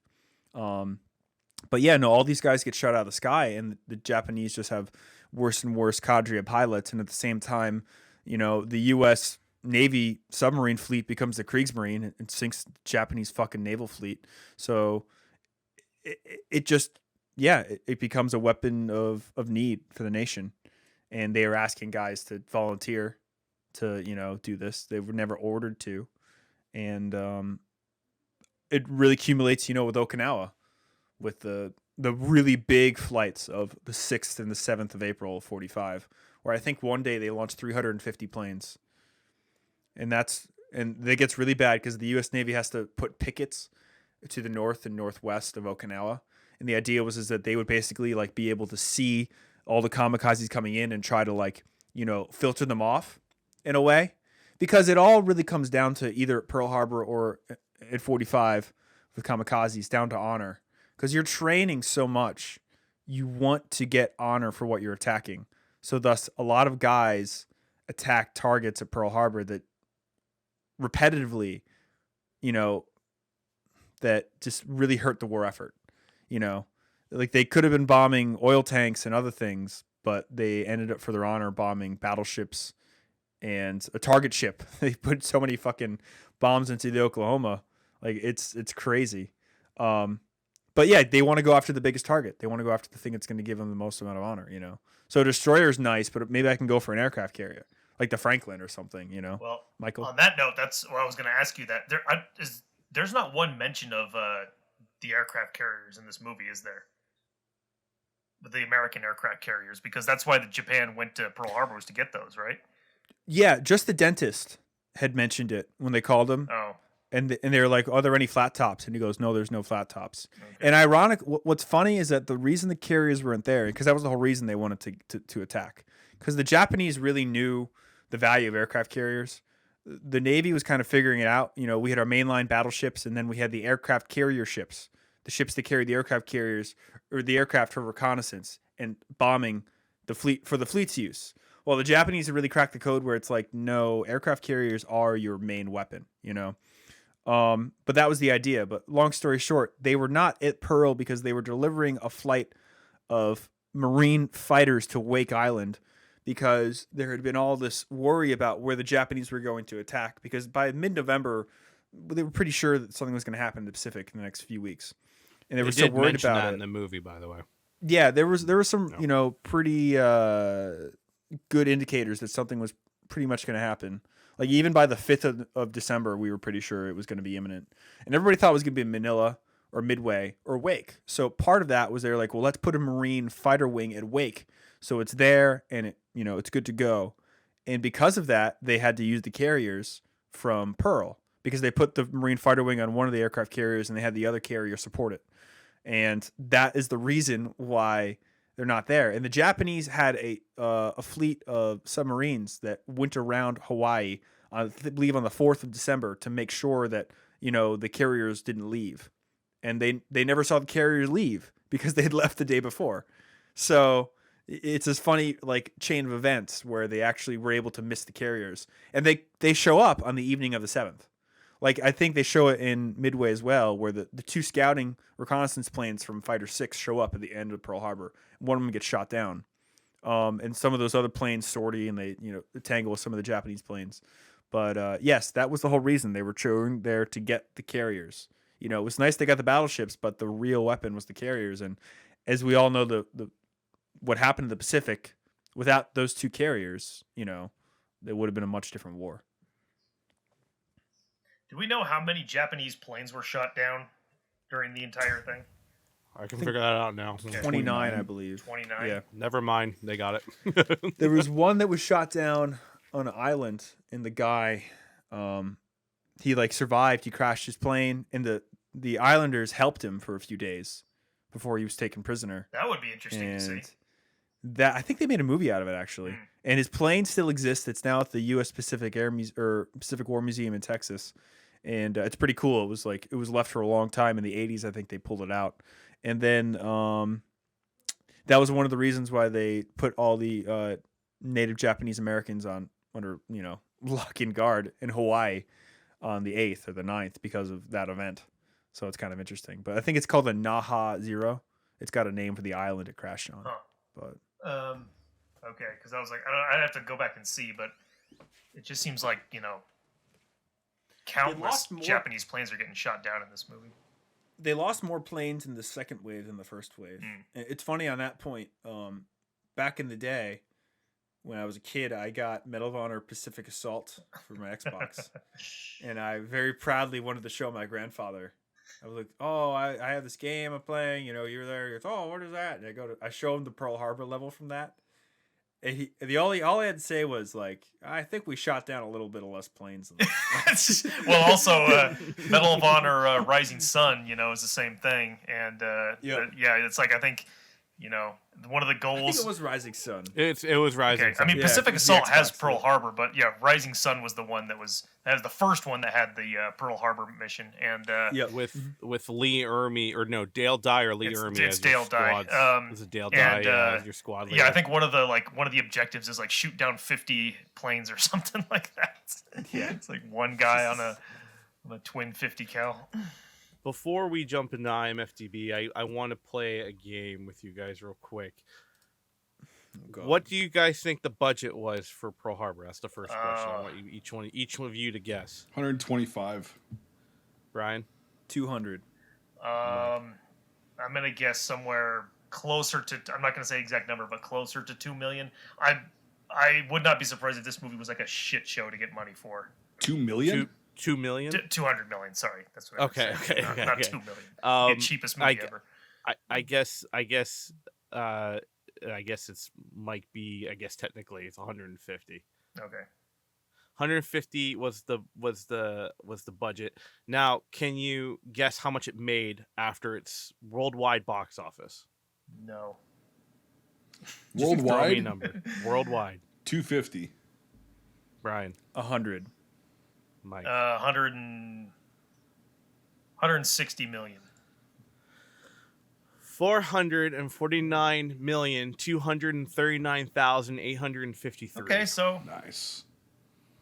I mean, Michael Bay wasn't, he had a career after this, so yeah.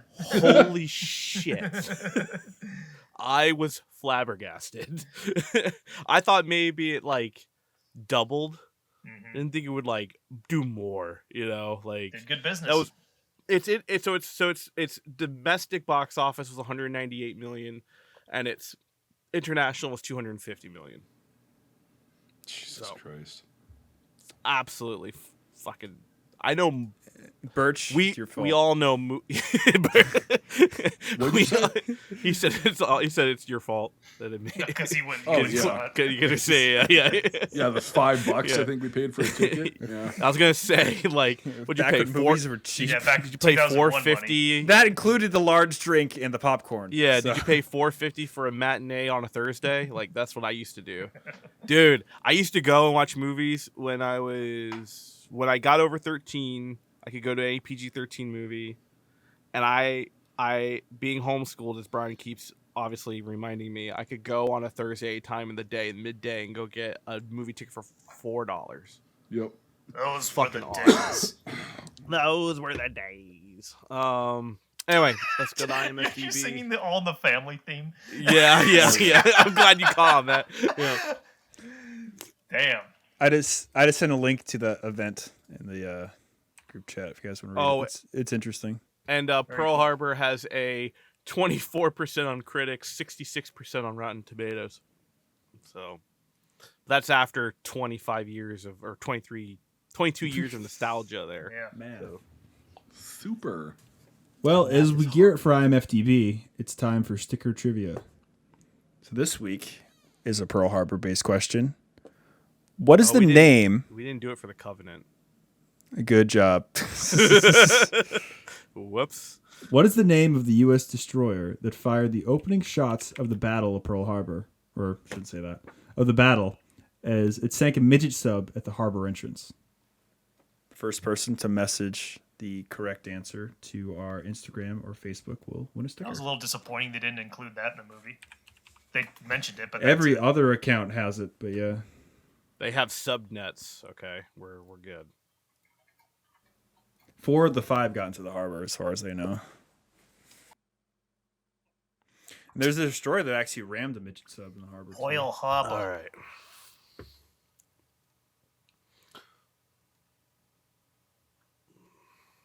Jesus Christ.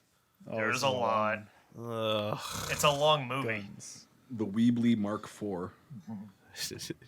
You're right. It is a long movie. This movie is pure torture to sit through. Dude, yeah, you sent a piano smashing head key gift thing. So That was me with my Colt my computer 1911. keyboard while watching it. I did send you the intermission picture and said, "Do I have to continue?" Yeah, this?" yeah. And no one said anything. Have that so be I the assumed I had to thumbnail. Say yes. You know? Yeah, I might. Yeah, the because it the movie pauses and then goes to like a hand drawn portrait of the same scene. Ooh. Yeah, I'm gonna.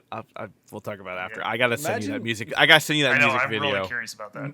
Michael was a Awful. VHS artist in the mid 90s. What do you do? Well, I connect part 1 to part 2. It should say. know? It should say. Do you want to continue? It's like. You want to know more? Yeah, I was about to Press say. start. Yeah, it's like Starship. Yeah. Troopers. Colt Colt 1911 1911. A1 A1 because it's the most amazing pistol ever made. Yes. So let's count how many we have. 1, 2. The same one. 3. There we 3. go. Yeah. And that's that. I didn't see a Type 14. Right there. Right there. No, right left. there. Oh. Yeah. Derp. Love that pistol. Aircraft machine guns. Mm. MG-15s. Oh Jesus, they're counting everything. Okay. Ugh. I mean, it is there. Yeah. You can see it in the nose. God. Fucking Star Wars. Could we tracers. have not just done this and said we did? Like nothing like Pearl Harbor than doing a European fucking I air have to battle. go to Battle of Britain. It's not your choice, it's my choice. He's not from New York. He's a southerner. Talk like It's a the Eagle toddler. Squadron. MG-17. Yes. Damn, get a load of that Okay, I tracer. can't even Yeah. fucking see it, but sure. Some Yeah, fucking these are- autistic nerd sat there and was like, "Well, this is the armament on the. We don't Yeah. fucking see it. It must be on here." Browning M2 aircraft 50 BMG. Yeah. Pew pew pew. Browning ANM2. on a The fucking Japanese Yeah, had that the technology Japanese, yeah. Oh wow, Spy Network did they before have we to even get that? did. Yeah, Yeah. maybe we stole it from them off the down fucking plains in Pearl Harbor. They did have a Browning though. The Japanese did use a Browning style riveted receiver in 7.7. Browning does sound Japanese though, doesn't it? Very. Yeah. It was a 30-year-old design by this point. So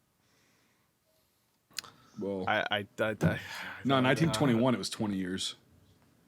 but still, they definitely had a version of the Browning. I'm not sure what they used for rear guns on Kates, but I don't think it Hispano Sueza HS Hispano. 404 20mm. that's one of those like copyrighted cannons. Those are really good. A lot of countries use the Spanos or whatever it was. Browning MK2. I didn't even want to touch on the fucking 15-second fucking belt rips that they were doing during the dogfights either. Like, Oh That's- yeah, Ammunition the unlimited No ammo. one- Yeah. they would have been guns. fucking out. No guns jam either. Hey, Mike. Hey, Mike. Hammer down. He only says it 14,000 times every time he's about to fucking- shoot. Yeah. Yeah. Type 92 light machine gun. Cool. Yeah, the Japanese Lewis. Yeah. Type That's what 97. you're probably talking about. Yep. Way too many green Yeah. planes in this. You know, But wasn't that a thing? Yeah, That's that's not Japanese too many. Navy. not too for many Pearl green. Harbor. I don't think it was. I think they would have all been that gray color, right? Well, it's a bomber. Well, it depends on the flight wings too, because there was the Kudabutai was made up of 6 ships, and each ship would have a different wing. It would have a different style. So I'm not necessarily sure. Okay. You could be correct. You could be wrong. I don't, but I just know there was a lot of variation. Okay. With I the thought wings. at this point because this is it like would've been, this is like literally 70% of Japanese naval aviation wing Okay. in one place at one time. Because the best part about carriers is they're really good if you put them all at one place at one time because you have a super strike wing. And the worst thing you can do is put all your carriers at one place at one time because it's your biggest target ever when a flight wing shows up. So the thing that worked at Pearl Harbor is the same reason that they failed at Midway. okay. You know, this is really interesting as a weapons design thing, Brian, because that's like the same thing as like a Maxim gun in a way. Has the spring. Oh, on it's the all outside. riveted. Oh, like a Fuchi spring or whatever. Yeah, for the Type 97 aircraft machine gun. Like, I don't know. I just saw that and I'd never seen that, and I thought that was cool. It's just The technology's out. I know that. I just thought Yeah. that was cool. I've never Well, seen just that. So think about the box receivered light machine gun or whatever. Right. You know? People always think of a Browning like, oh, it's a Browning, but it's like, well, a lot of countries, use that. right. Type 99 cannons, prop machine guns. Come for the cameraman. Oh, I didn't see that. Yeah. Okay, yeah. All right. Action shot. Browning automatic rifle. That guy gets nuked to oblivion on the runway. Goddamn Japs. Selector Nice switch. bipod. Yeah, right. Browning M2. I have no idea what that is. I haven't seen one The before. Browning, the M2s, It's a dude. 50 cals in this movie just sounded like BB guns. They just had no power behind them. They didn't That have pinto no mount's power post behind war. them. What's that? What's that, Mike? But I was just doing a wisecrack at what your what's it? grammatical fuck up just was. You know what I mean? Also, go up. There's no fucking way you're putting a fucking M2 on a sandbag and standing behind it. There's no fucking way. What do you mean? No What do you fucking mean? way. What do you mean? The movies do it. It's got to be right. How'd you wouldn't- break your nose? Yeah, how'd you break your nose? How'd you obliterate the sandbag cover in front of you? How did that Like, M2 yeah. Even fly then- up over behind you and bend the fucking barrel and flatline it?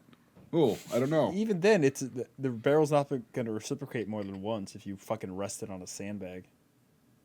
Yeah. Oh, it'll reciprocate. It'll just tear the fucking sandbag open. You get a bunch of shit in there, and then it'll fuck it up. But like, Yeah. it also it's literally gonna fly over the back of his fucking head, spin, kill somebody in the process, and then bend the fucking barrel. Like, he gets one shot.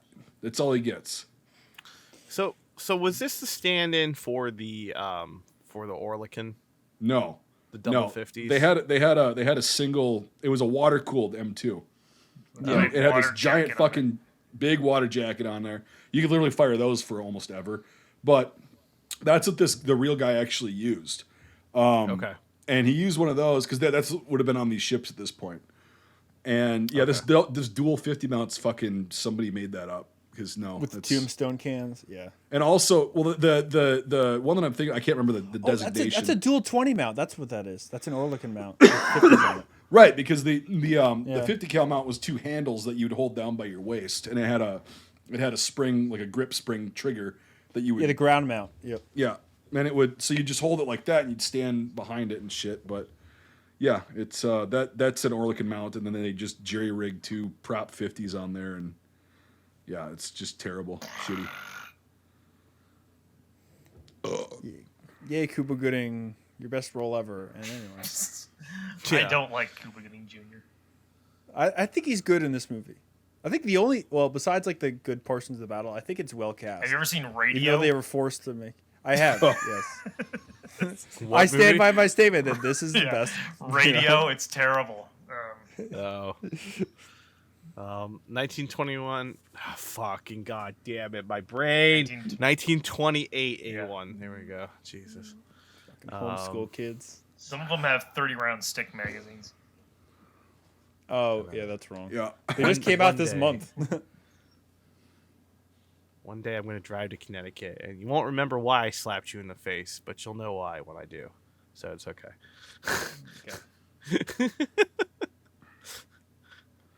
yeah, 30 fucking rounder. Yep. Nice teeth, bro. You must be British. What? Yeah. Oh, that's another thing I forgot to mention.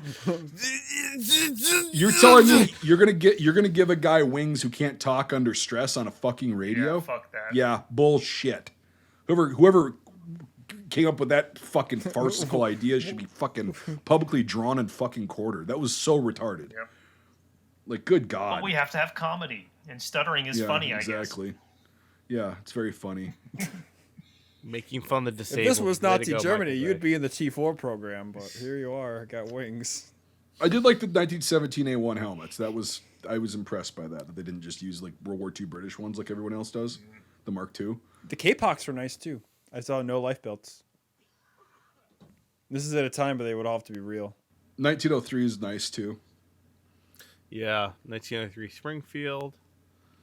And one grand. Oh, for fuck's! It's in a fucking newsreel. footage. It's Get fucked, whoever made this article. There would have been Garands at Pearl Harbor though, with Marine detachments and stuff, because they were sentries, so they were issued that stuff first. that is a beat fucking 38. Yeah, I did notice that. Yeah. It's pretty trashed. Where's the flag bearer? Shotgun, trench gun. Those high-level Sizemore. bombers are gonna tear this place apart. Doesn't he pull that out Firing of his into the air. motorcycle? Yeah. It's like that Cards Against Humanity is what he just did, is firing a shotgun into the air while balls deep in a squealing hog. But it's like That's what Sizemore's doing right there. Just It's just amazing to think of like what he's coming off of. You know, like Saving Ryan's SPR Privates, 3 years yeah. ago. You know, fucking Black Hawk Down. Yeah, powerhouse role. Mhm. Like this compared to that, like dude, you're it's like same actor. But really? his dialogue. I will say this. Tell me if I'm wrong. But You're wrong. His dialogue. Wait. His dialogue and his stuff wasn't cringe. He's not in the movie Like that much, so I mean, well, no, but his interactions and the What did things they he had cut out? to do, is not, to me. It was not like, Danny, I can't quit you. You know, like I know what you're saying. Yeah. you are a coward, son of a bitch. yeah, it's Tom Sizemore. Like it's heyday Tom Sizemore, not fucking Company of Heroes Tom Sizemore. Yeah. Peak Sizemore. Yeah, peak Sizemore. Yeah. peak size. We're at peak Sizemore levels right now. Jeez. Type 97 hand grenade. Height. Is Nice the pin prop. already pulled? No, the pin's there. Okay. Yep. That's good. Yeah, nice prop. The freaking fire that was coming out of the barrel of this thing when it was shooting. It wasn't even spread. It was just like a Oh. flame. Yeah, it just looked Yeah. like a torch. Yeah. I wrote 20 in my notes like the Japanese propane anti-aircraft Yeah. gun. Yeah, That was 20 funny. millimeter Type 98 for people who aren't watching. Fire breathing. Yeah. Yeah. Pew, pew, pew, pew, pew. The Orlikon, 20 millimeter. I don't even see it. Yeah, I was just thinking that. I don't Is either. this it? I Bottom guess left, maybe. Yeah. Enlarge that. There you page, go. 'cause I haven't pulled it too. It's on the left. On there, guys like Enlarge. holding Yeah. it. Yeah. Oh wait, This is what? supposed to be the It's USS right in the Maryland. freaking foreground. Yeah, scroll back up. See the barrel right there. Oh, Yeah. I guess they just couldn't make it fire, so I guess that's why they didn't have it in the movie. Not the dual 50 cal. I also loved how in the action scenes, there's nobody actually doing anything worth a fuck except running around aimlessly and getting in the way. Yep. It's like, Be afraid. dude, I'd find a fucking place to hunker down and sit there. Yeah. I'm not gonna be running around the open like, oh, shoot me next, please do it. Like, what the fuck? And like, Well, what it's- are you doing? yeah. The only sailor doing anything is the guy peeling potatoes in the Arizona. Like Yeah, it's everybody else where is did that just get running him? around aimlessly. It's just another fucking drill. Dumb Well, at least he didn't. At least he didn't fucking drown or live for a few days and then drown. At least he just went out with a bang. Yeah. Bada bing, bada Another boom. dumb drill. 75 caliber gun. Chicago 75? pianos. Oh, 75 caliber. Oh, Never mind. 1.1 dash. Yeah, I got 75 no. I caliber. thought it said no. My brain is not working either. Yeah. A phalanx. What? I don't know that. Oh, so this is one of those Oh, that's- things that like Oh. That's funny. yeah, on the new one, on the new Nice. destroyer. Oh yeah. Oh, funny. I didn't expect to see that. A Beaufort 40 millimeter. Weird. Never seen one of those on a ship before. I think they're too early. They didn't come until like 43. I'm pretty sure those were. Let's see. What is this? The Beauforts. What model is I this? thought I remember reading something. Because as the war went on, they just kept putting more and more anti-aircraft guns on ships. And early war it was all 20 millimeters and fucking Chicago pianos. But the Beauforts were kind of like a big real estate item that they really didn't start putting on ships until as the like post Midway, basically.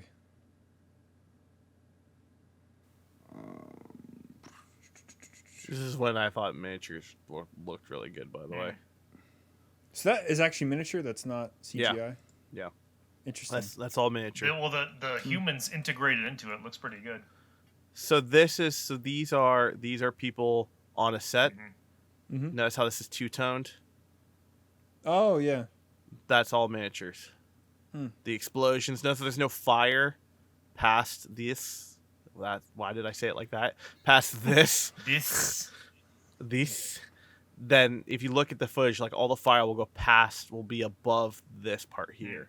But all this is miniature. Yeah, Brian, you're right. It was right after Pearl, and they realized the 50 cal wasn't really a great, and the Orlikon wasn't enough.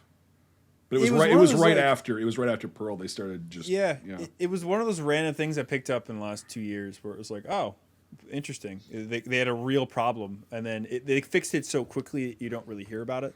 Yeah. But yeah, basically, like, the Navy was like, Beaufort's guns are like candy, and ships need them. Because it becomes a big problem because later in the war when they start like dealing with typhoons and they didn't rate these ships at all for the heavy armament they were putting on them to fight the war, they had real troubles with very big swells. So it sank a bunch of older ships in 44. But anyway, I digress. Beauforts are awesome. Naval guns 1445. Oh, I'm just God. gonna skim through all this. Oh, Michael's favorite shot. 16. Yeah, there you go. Yeah, Michael's favorite shot. Yeah, I there you go. preferred it in Medal of Honor Rising Sun. 1650 caliber Mark 7 gun. 5. I can't wait for the 51 artillery caliber shot and gun. I'm Bloody still. Omaha. I'm moving past this. No. 538 caliber gun. 530 54 caliber gun. We have to go through all these done. one by one. No. Fucking no. The Hey, big look, a guns, phalanx. loud boom. Yeah. That's all you need to know. The big fucking gun kills lots of people. Anyway. So real quick, I'll just launch this and we'll go into final thoughts. So doing research with the movie, you find a lot of things on the internet.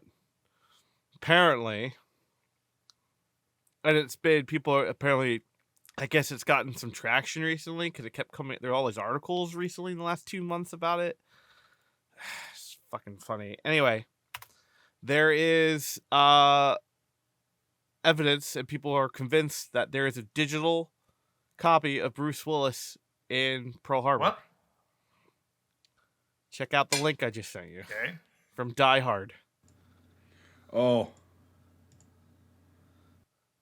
Yeah, I have an ad playing right now. 1 second. Yeah, Okay. yeah. That's added.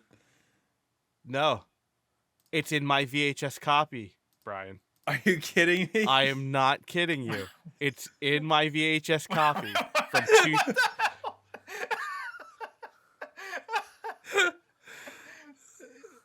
Is it an actor that looks like him, or is it him? Wait. I think. I think. There's no way. Mike's I gone. can't take that. Oh my god. I'm going frame by frame now.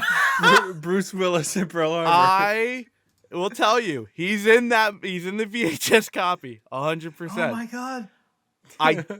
What I think it is, I think it is an extra that just so happens to look like that in the same shoulder injury, same haircut, Out of same frame. everything. All the planets out of aligned. frame. Yeah. I think it was that, but it very much looks like a Die Hard 1, end of Die Hard 1 in Nakatomi Tower with the shoulder injury. That's why With the when blood on the when I left saw that, side. I was like, wait Yeah. a second. Yeah, I would love to think that, because the rumor is Michael Bay made a CG copy of him. I'm like, one, it's 01, dumbasses. Anyone in 01 CG looks like Play-Doh, okay? Like, no, okay? I just think it's an extra that looks really close. In a fuzzy foreground, Just all the or a planets, fuzzy background, all the or planets whatever. aligned for that one moment, and Yeah. just perfectly nailed it. But isn't that That amazing? is fucking funny. Jesus Christ. I gotta see, because I still have the version I saw online. I gotta see if I can see That it. was posted Bruce 14. Willis. That was posted 14 Oh, years so that's ago on mine's a YouTube. dog shit quality. Yeah. You could probably find a better one. I was just trying to find one that was simple. Wow. Funny. Make sure you put that image in there. I'll be playing it the same way I did with. You gotta put like the Sansa fucking Iwo Jima. X-Files theme. Do Right. Freeze and zoom in on him. Yeah. So that's my little Easter egg that I found while doing research the other day, and I did double check. It's on the VHS copy from 2001. So there you Good go. Lord. So now that we're done, who wants to launch into final thoughts to end their PTSD trauma? To never ever speak of this movie ever again. I guess I'll start it. So yeah, we've said everything. The reputation that this movie has is definitely warranted. It's not a good movie, and I think it's just become a punchline for a lot of bad war movies, and rightfully so. I feel bad for some of the actors involved, but yeah, it's a big dumb movie that's really trying desperately hard to be to do what Titanic did, which is be the biggest fucking movie ever. So I'm gonna give it a 2 out of 10. Yeah. Understandable. Yeah. Brian, why don't you go? Yeah, I mean, I think I'm still kind of in shock about Bruce Willis, but You're welcome. Post-traumatic Willis. Yeah. PTBWS. No, So stupid. That's horrible. That Yeah. sounds like a category on Pornhub. Please do not go there. God, this is now I know where Nathan prowls. Down Page below. 85, man. Take me to the glory land. Oh God, it's a bad movie. It's got so many tropes, but for me, watching it, first time in like a decade, it just tries to do too much. Again, like Michael said, it's Titanic but World War II, and it's just horrible. And to insult the injury, it's not just like, oh, we're gonna rebuild the fleet. It's like another 30 minutes of like another operation done horribly. It's just it's a bad movie. But that being said, I mean, a broken clock is right twice a day. there are definitely parts of it that are good and that are actually worth a watch if you are into war movies or World War II movies. And it's funny to laugh at. So, that being said, I will give this a 4 out of 10, which is just the lowest acceptable score for watchable. So, watch this with a sixer or with your friends. Don't watch it alone. Don't watch it on a weekend. Don't waste your time. But it's so bad and notorious that it's like it's worth the watch because it's that fucking bad shitty. So. Birch. Yep, it's definitely a hunk of shit. The first 90 minutes could have been consolidated into about 15 character introductions and all that shit. Maybe the beginning part with their flying and the dirty German comment. Then, yeah, Kate Beckinsale could just be like some chicken passing that he's trying to bone, but then he goes to Europe if we have to have that. Yeah, you could consolidate that into a few minutes. And then, oh, God, we got hammered and fought each other. You don't need to know why. They're two best friends that got drunk and fought each other. They wake up in a convertible on the coast, and they're hungover, and then there's planes flying over. Oh, my God. And then, boom, the action scene, and then end the fucking movie. And you've got an 80-minute movie there, and it's fine. It's great. It's still a hunk of shit, but it's not an egregiously long hunk of shit. Yeah, it was just fucking, there's so many things just stupidly wrong about it. They got a couple little things that were cool, like the helmets and the guns and shit, most of them. Acting, I think Mike was right. It's the direction because they fucking sucked at line delivery. You start with really shitty lines, and you could just tell it was the fucking. These actors can do so much better. You know they can. We've all seen them in different things. So yeah, that's really fucking terrible. It's just tropey, and all joking aside, yeah, cool. Kate Beckinsale's in there. You can make a fucking war film without a piece of ass. You really can. That's not what it should be about, right? So fuck that. It's just stupid. So if it wasn't 3 hours long, it'd actually score higher, but because it was so fucking painful. Yeah, this gets a 2.5 out of 10. Not good. Would not recommend, actually. That leaves you, Nate. Then there was one. Nathaniel, it's your turn. Wow. We're pressing all the buttons tonight. All right. Yeah. Yeah, Nate just our fucking pincushion tonight. Yeah. Yeah. Nate's our pro. Well, he's like, well, fuck you. I put a Wilhelm scream in your movie, huh? Yeah. No, I was being nice to you until you said that. Now you're fucked. Yeah. Joke's on you. Yeah. You'll never find it. You'll never find it. Man. It's okay. You'll just know it's there. So I have been the biggest screamer about this movie in the sense of how much I hate it and how much I think it might have been worse than Hyena Road. I have been quoted on saying that.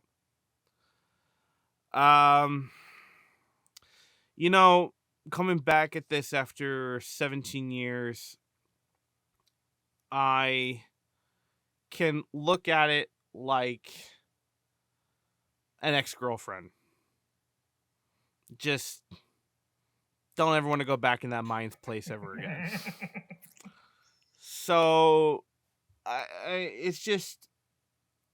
it was interesting to take apart or to look at the shots, to take a look at it as what can this flaming wreckage give me back? And in the end, not to go on a whole tirade, it gave me back an appreciation for a story to be told in a somewhat powerful meaning in a very dramatic and upscale budget. And I think that is good. However, those parts probably accumulate to about 20 minutes, and you can watch that on YouTube. I mean, that's the whole movie that I recommend to watch. The rest of it is a horrible, tropey, terrible line delivery. The Rock, Bad Boys 1, all thrown into one fucking movie with World War II themes, and it just... I can't get past it. I am going to break my code of ethics here, and I am going to say that this is worse than Hyena Road. I can't. Hyena Road, I watched from start to finish. I'm going to break something here. I skipped forward about an hour out of the hour and a half before the move Pearl Harbor. I watched it too because I was watching on VHS, so I can't just not see it. I see everything skipping by with static going past it. It was just as bad as I thought and could ever hope to imagine. And then I stopped and I was like, you know what? I will sit here and watch it for a couple minutes. And that dialogue and the tropes and everything, I can't do that ever again in my fucking life. So I will never watch this movie ever again. I might watch the battle on YouTube, but I will never from start to finish watch this movie ever again in my life. So with that, and everything I've said that I'm not going to repeat again, this will get... I think it will score the same as Hyena Road with this because I can't remember the score, but 2.0 Screaming Mel Gibsons out of 10. I will not go. You know what? You already said it. No, I was gonna say. You already said it. I already said it. Yeah, that's the rule. 2.0 Screaming Mel Gibsons out of 10. This isn't Iraq, Nate. There are rules. Thank you. I will say this. Hyena Road is actually more enjoyable than this. And I think the only reason is that it's not World War II. So that's what I have to say. I would say do not watch this unless you're doing what Brian suggested, which is drinks and friends. Because if you watch it by yourself, you end up with a gun in your mouth because it's just fucking terrible. We got through it.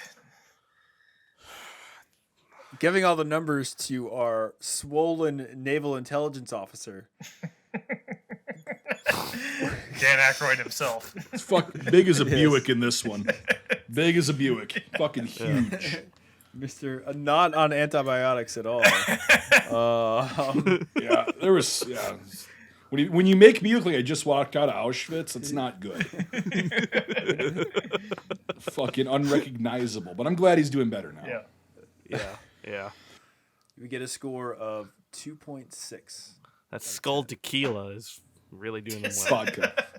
Vodka. Thank you. Sorry. So this film falls into the do not watch category. Yeah, don't fucking waste your time. If- Like, Danger, Surprise. Will Robinson. If you got 3 hours to kill, do something else. yeah, go make money. I think, well, you know. Anyway, what I would say will get us thrown off, but Oh no. Well, Nate's the editor. I had to do a lot of beeping last week. There was a lot Let's of... see, you've pissed me off once tonight. Do I make your job a living hell? I mean... Technically, you got all the material you need. So. I mean, like, you know, you could say a very good phrase here that we constantly keep beeping out. I mean, it's going to keep putting Wilhelm fucking screams in this thing. Do I just put a Wilhelm scream over this? Yeah, instead of a beep. That's what I do. Yeah, instead You of do a beep, that, you do that, I will send a tactical fucking nuke to your address. Well, what are you going to say? It depends. What caliber are you going to say? No, I'm not going to say a fucking thing. what caliber are you going to say? It's over. As far as I'm range? concerned, There's only one type of nuke, Nathan. You see, this is your homeschooling coming back. the book is shut on this piece of shit. I never have to fucking think about it again. That's where I'm at. What you don't want to think about us like entangled in parachute silk, you and me in the harbor. I mean, that I'm Pearl. willing to discuss. The American love triangle. Yeah. I mean, I wouldn't be opposed to that. We could have a little struggle snuggle going on in there, you know. I hear Nate's a great power bottom. Oh, he better be. Fucking go medieval on your ass. The best bottoms come from the Chesapeake. You know, they really know how to make bottom. bottoms. We're bottom feeders. just like Pearl Harbor. Let's end this fucking piece of shit. If you've made it this far, this is about half the length of this movie that we're reviewing. Yeah. I mean, We've saved look, you. you can't. We tried, and I'll just say this: we tried. I tried to stay away from the low hanging fruit. I tried. Well, it's not even Because fun at this point. It's, It's just boring. Yeah, It's like, boring and tedious, and I think that's half of our problem when we were tackling this tonight. It's like we don't just want to keep beating a dead horse, it's no longer fun. So it's like, how do you do it? I will just know that I think if one of you two any three mentioned Pearl Harbor, I'm just gonna start going like, Hey Nate, what's today's date? It's the first Sunday in December. What happened today? What are you trying to fucking not pass out during the fucking? yeah, I just start hearing like, Hey, Michael, what are we trying to avenge? What's that thing called again? It happened on December 7th. Yeah, the I saw a poster about it down at the recruiting T station. Harbor, yeah, something like that. Yeah. I won't say the name. Yeah, Provincetown. That's right. Yeah. The Harbor of The Pearls. Harbor of Pearls, yes. The Battle of Hickam Field. Yeah. Yeah, exactly. That's how I remember. Yeah. It's the bombing of Schofield Barracks. Battle of Hawaii. Yeah, this is the second one. And on that note, thank you guys for your time, and don't watch this movie. savage debauchery taking in the silk fields of something. Yes. What the fuck? You see the results and the fruit of happening. I'm never gonna be an English teacher, but I know why I'm here, to be a pilot. And you don't dogfight with manuals. You don't fly with gauges. I mean, it's all about feeling and speed and letting that plane become like it's a part of your body. Brian, shut the fuck up.